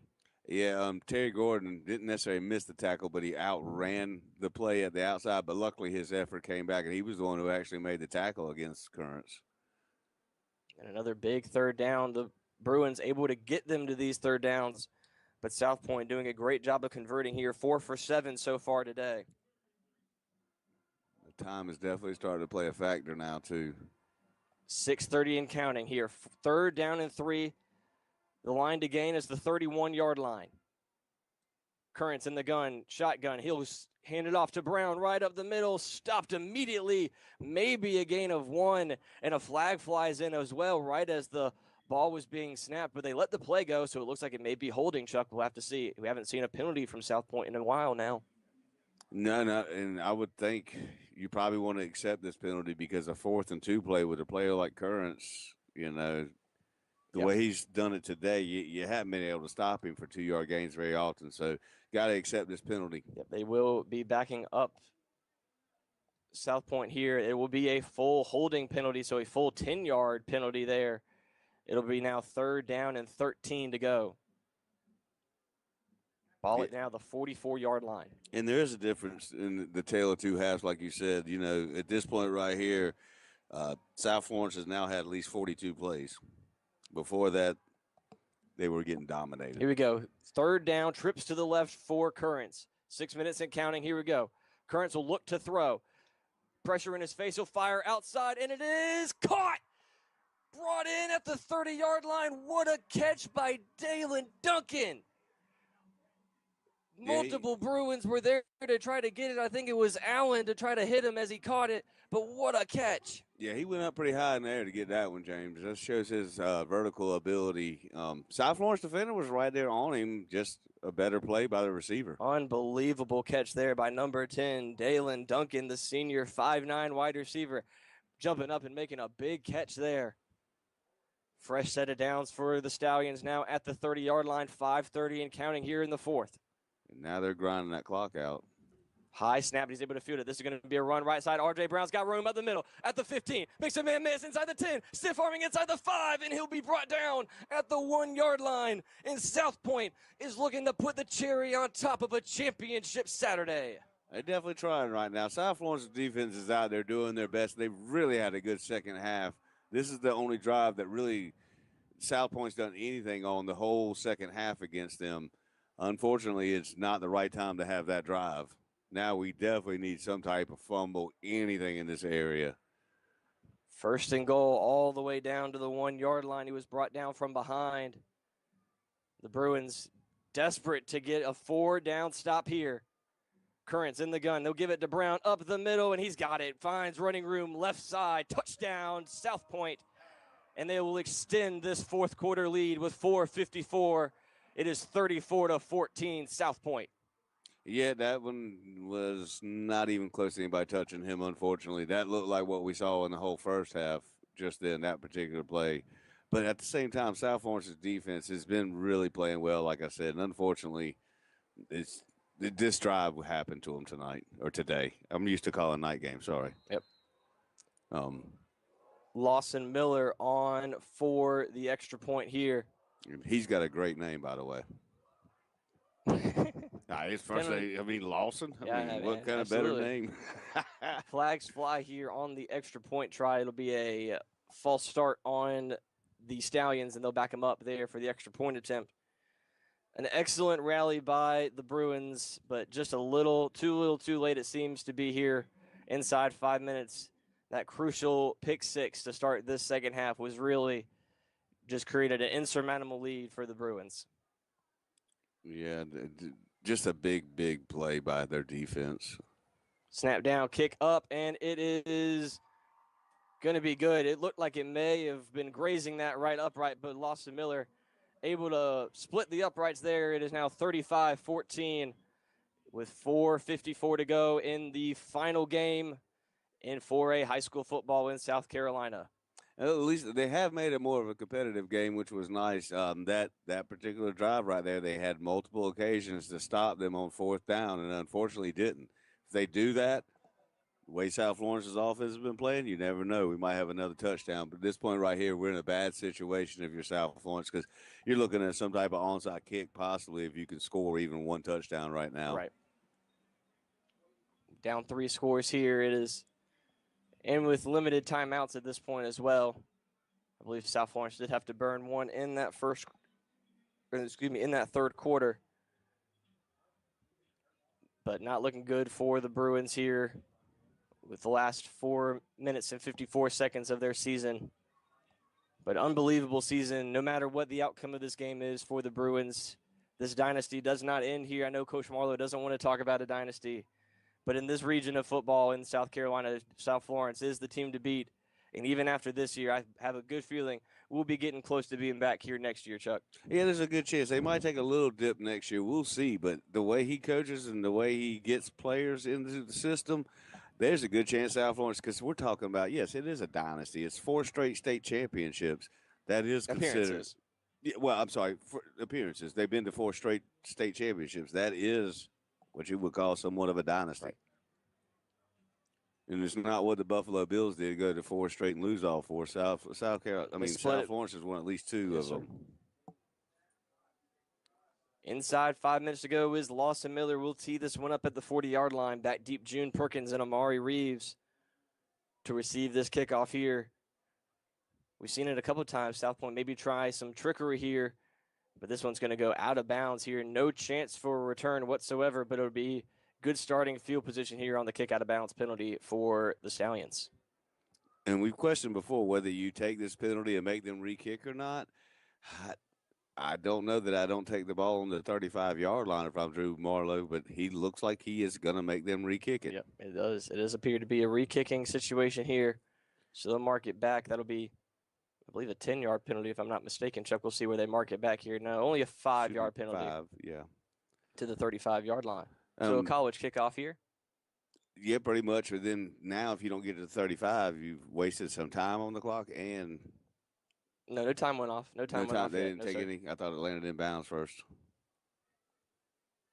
Here we go. Lawson Miller here on the re-kick from the 35-yard line. June Perkins and Amari Reeves looking to try to get some good field position. Reeves, he scored last week. Would love to do it here and try to inject some life into the South Florence team here with the odds against them. Kick is away, and it'll go to Reeves' side here as it'll let it bounce, and he will let it go into the end zone again for another touchback. Smart play there by Amari Reeves, and we'll see if Coach Marlowe wants to keep this chess match going here and get better field position. I believe after the second one here, they're going to make them put it at the – we'll see where they mark it off at here. I imagine it goes to the 40. Yep. Yep, we put this on the 40. So best starting field position of the day minus the turnover position for the Bruins here. But South Point, I'm sure, was much rather them have the 40 than let Amari Reeves have an opportunity to make a game-changing play here. Try to keep every variable within your measure here. Yeah, we all know he's a playmaker, and it's been really lovely to see something like that happen. No time come off the clock hardly, and him score a touchdown. But it'll be a task for Messiah Jackson and this Bruin offense to try to get some more points on the board here. At the 40-yard line, Jackson in the gun. They're going to give it up the middle. Gabe McLaughlin nowhere to go. Wrapped up immediately at the line of scrimmage. He'll fall forward for a gain of 1 there. And South Florence going to have to open it up more than that, but it looks like it may just be insurmountable at this point, Chuck. I mean, if you're going with plays like that, it will be insurmountable. At this point right here, they got to pass. Cam James checking into the game now, their home run hitter at tailback. He's been one of the best players for this Bruin team on the day. 8 carries for 31 yards. As this will be a throw out to Cameron James on that left sideline, looking for running room and brought down at the 40, nowhere to go. As that was 32, that was Judge, and that was Berg to bring him down there. Gain of nothing. It'll bring up 3rd down and 10 now. Yeah, that was good tackling by their defense, no doubt about it. And that's what Marlowe talked about: who's going to do the best blocking and who's going to be doing the best tackling. Yep. So far, it's definitely clear South Point has done the better blocking and tackling. Drew Marlowe, his point rings true no matter if he wins or loses this one. It came down to the physicality of South Point today. Jackson will look to throw here on third down, rolling to his right, trying to buy some time, throws incomplete, too high, intended for June Perkins, but a flag down in the secondary. And it looks like it may be another defensive penalty for the Stallions. Yeah, they may call a PI on that, but I'm not going to lie to you. That wasn't a catchable ball, James. That shouldn't have been a PI. Maybe that just trying to get the officials' view of it there to try to force him to throw the flag there. But a very high fastball there by Messiah Jackson. 3:30 to go now as the officials get ready to mark off this penalty yardage here. We'll see what's going on. They'll shift the hash mark as well. Yeah, and they'll mark it off 5. Or more than that, they'll see it will be a full holding penalty here. And the yardage will get them a first down right at midfield now. As well as the penalty on the hold, you're supposed to get automatic first down as well. But regardless, they got it just because the yardage, like you said. 3:32 to go. South Florence down 3 touchdowns. Jackson in the gun, 3 wide receivers and Bruce Thompson. Now he's going to look to throw. Middle screen, tries to open up for Cameron James. Not much there. Maybe a gain of 3 or 4 yards. Great play there by Miles Wilson as he was kind of shaken up at the end of the first half, but good to see him back in there making a nice play. 2nd down and 8 now. I think now's the time to go to your second receiver. Let's see what Malik Robinson can do with his height and everything. Give him a chance to get up there on a 50-50 ball. I mean, you're at that position, you're going to have to try something. 2nd down and 7. Jackson looks to throw, rolls right, firing into the traffic, incomplete. Just a little off to the side. Intended for June Perkins there, broken up by K.J. Berg in traffic. It'll bring up 3rd down and 7. Yeah, switch sides, throw it to Malik. Just give him a chance. I mean, that pass wasn't even close to being called. It wasn't nowhere near the receiver. 3rd down for the Bruins here. Clock stop with 2:57 to go. Samaj Parker checking into the game now, along with Jayon Perkins and Malik Robinson. Trying to stay on the field is South Florence here. They keep 2 tight ends to protect Messiah Jackson. Empty set. Ball at the 47 of South Point. They send Parker in motion. They're going to roll right, looking to throw. Jackson steps up and heaves downfield into triple coverage and incomplete. Intended for Malik Robinson, but they get the flag down. South Point too aggressive there in triple coverage, and they knock Malik Robinson down. It will be a pass interference. And that's kind of what I was saying. Just get it to him. See what can happen on a 50-50 ball. I mean, he's such a big player. You know, he's 6'3", I think, 6'2", 6'3". He's a very big receiver. Just give it to him. Let's see what can happen. Throw it up there, and that's what they did. And luckily, he was in 3-man coverage. Yeah, that was well covered there. But thank goodness they actually did commit the penalty because they really could have intercepted that ball. This is going to be the 14th penalty of the day on South Point for over 100 yards. If you really have one bad thing about the Stallions, it's been their penalties today. 2:49 to go here. It'll be 1st down and 10 from the 32-yard line after the penalty yardage was marked off on the PI. Empty set for Jackson. Parker to the left, Perkins and Robinson to the right. And it'll be a straight drop for Messiah. He's looking to throw. He'll roll to his right here, trying to find someone open, and it'll just be pushed out of bounds. It'll be a sack of a loss of maybe 5 yards here, but I think we're going to have a holding call here, Chuck. Oh, is that Samaj Parker right here? Yes, sir. Number 0, Samaj so Parker. Number 2, let's see. Wary. C.J. Wary from them. He literally grabbed him down and pushed him straight to the ground. The only reason I usually watch the whole play, but for some reason that stood out to me. It wasn't even a chance. The referees think they're trying to say it's against South Florence. No, that was a penalty. I think they're trying to say it's a holding against South Florence. It might be two different ones. Is it not overriding penalties? Because he pulled the guy down on the ground. I didn't see a flag in the secondary. It was right here, right near where it happened. I think they marked it on the holding, my friend. Oh, Lord. I mean, he threw him straight to the ground. They were on top of one another. I wasn't paying attention to it. I was watching the laying football. on each other. They will. I think they are going to mark it off as offsetting here. Still contemplating here now the white hat official will, it'll be a hold on South Florence. And it will be declined. Yeah, it's just a holding penalty on South Florence. Wow. That's declined. They'll mark off the sack yardage for Messiah Jackson as he lost about 9 yards on that play. Brings up second down and 19. That's amazing, James. I haven't seen one more clear. I mean, that was obviously clear. Second down, and they'll mark it, 16, not 19, 16 for Messiah Jackson here in the offense. Ball marked at the 39-yard line here of the Bruins, trying to get one last touchdown here in the state championship. Jackson will look to throw. He's got time. 7-man protection. He'll heave it downfield to June Perkins into coverage and incomplete. Wary and Currents bracketing Jayon Perkins in coverage there. Incomplete. And it will bring up a third down and 16 now.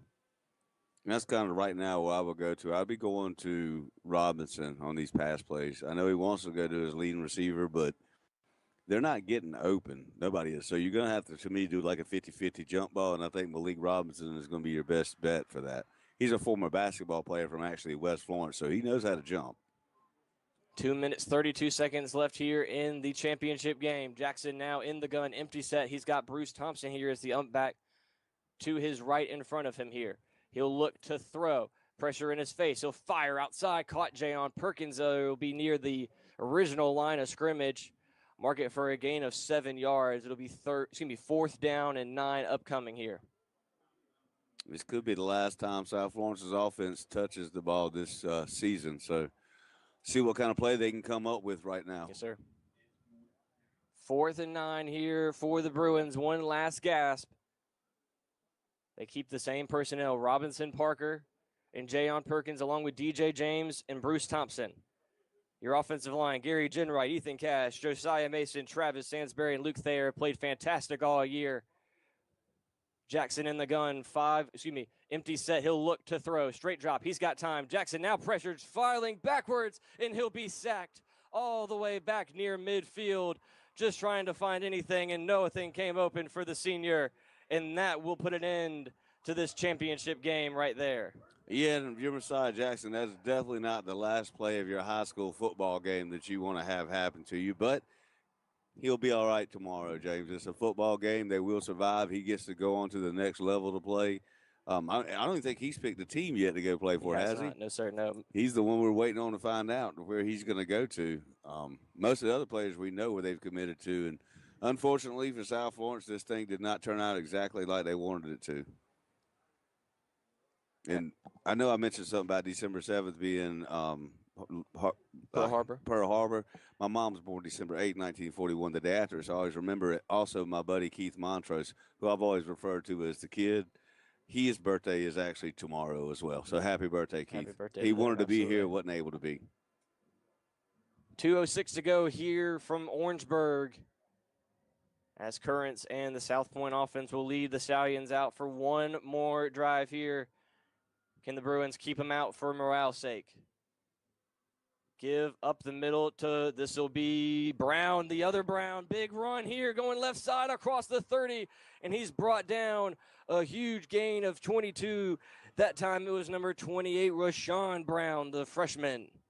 Yeah, and right now, South Florence, whatever you want to do, stop these plays right now. Do not let another touchdown get in. You do have next year to think about, and these players right now, this is a big stop for them for next year's momentum, because some of these are juniors out here and sophomores. You can't just let them go ahead and do another one and just look like you just got destroyed. Brought down at the 28-yard line now. 1st and 10. He'll give it to Brown again, running right side. Makes a man miss in the open field, but trips and will be sliding to the ground at about the 20-yard line. Another gain of 8 yards there. 1:30 to go here in the championship game.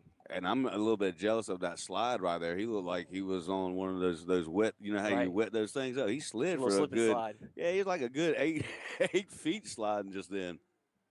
As South Pointe enters the red zone again today, it'll be 2nd down and 2 from the 20-yard line.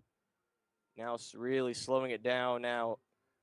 1:10 and counting here as Curran's trying to hype up his sideline here as they're prepared to celebrate their first championship in quite a while for Rock Hill.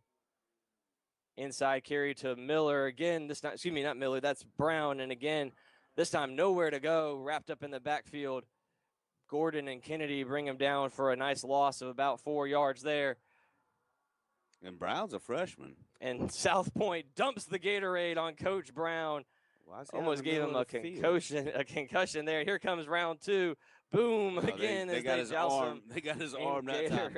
And why are they doing that right now? Now, and I say that because he's in the middle of the field. Pouring a little ice and Gatorade onto the field there. Only one play to go here inside 25 seconds here. As 5-4, they're going to get this one last snap off here in victory formation. Jazavion Currents will take the knee, and South Pointe returning to dominance. Another championship for the Stallions. And a huge celebration awaits them back in Rock Hill, as well as for Northwestern. And for South Florence, a disappointing end to an amazing year for them. Obviously, a lot of these young men playing their last game of high school football, not wanting the result that they got, but an excellent effort by South Florence, and you should be holding your heads high if you're those teams. Yeah, what a great season for both teams. It's a one-game thing. Who knows what happens if they play twice? You know what I mean? Just right today, they were the better team. They were the better team, yes, sir. And they actually just seem to have wanted more. Now, what's going to happen now is Coach Marlowe, more than likely, will have his juniors sit out here to watch them celebrate, to show them what happens and how it feels. That's what they did last time they lost the championship. I bet they do it again. An excellent game, though, overall. The score really doesn't show the dynamics of this football game. South Pointe jumping out to a huge 4-touchdown lead to start this second half after that pick six. And then the Bruins finally got a rhythm going, got some turnovers on the defensive side, the weather helping them out a little bit. And Messiah Jackson throwing a touchdown to Gabe McLaughlin and also rushing for a score as well, but not enough for the Bruins today, my friend. No, James, it wasn't. And unfortunately for the city of Florence and for the PD area, we did not bring the state championship back home today. But guess what we did do? Me and James got to have an experience of a lifetime coming here and watching this game.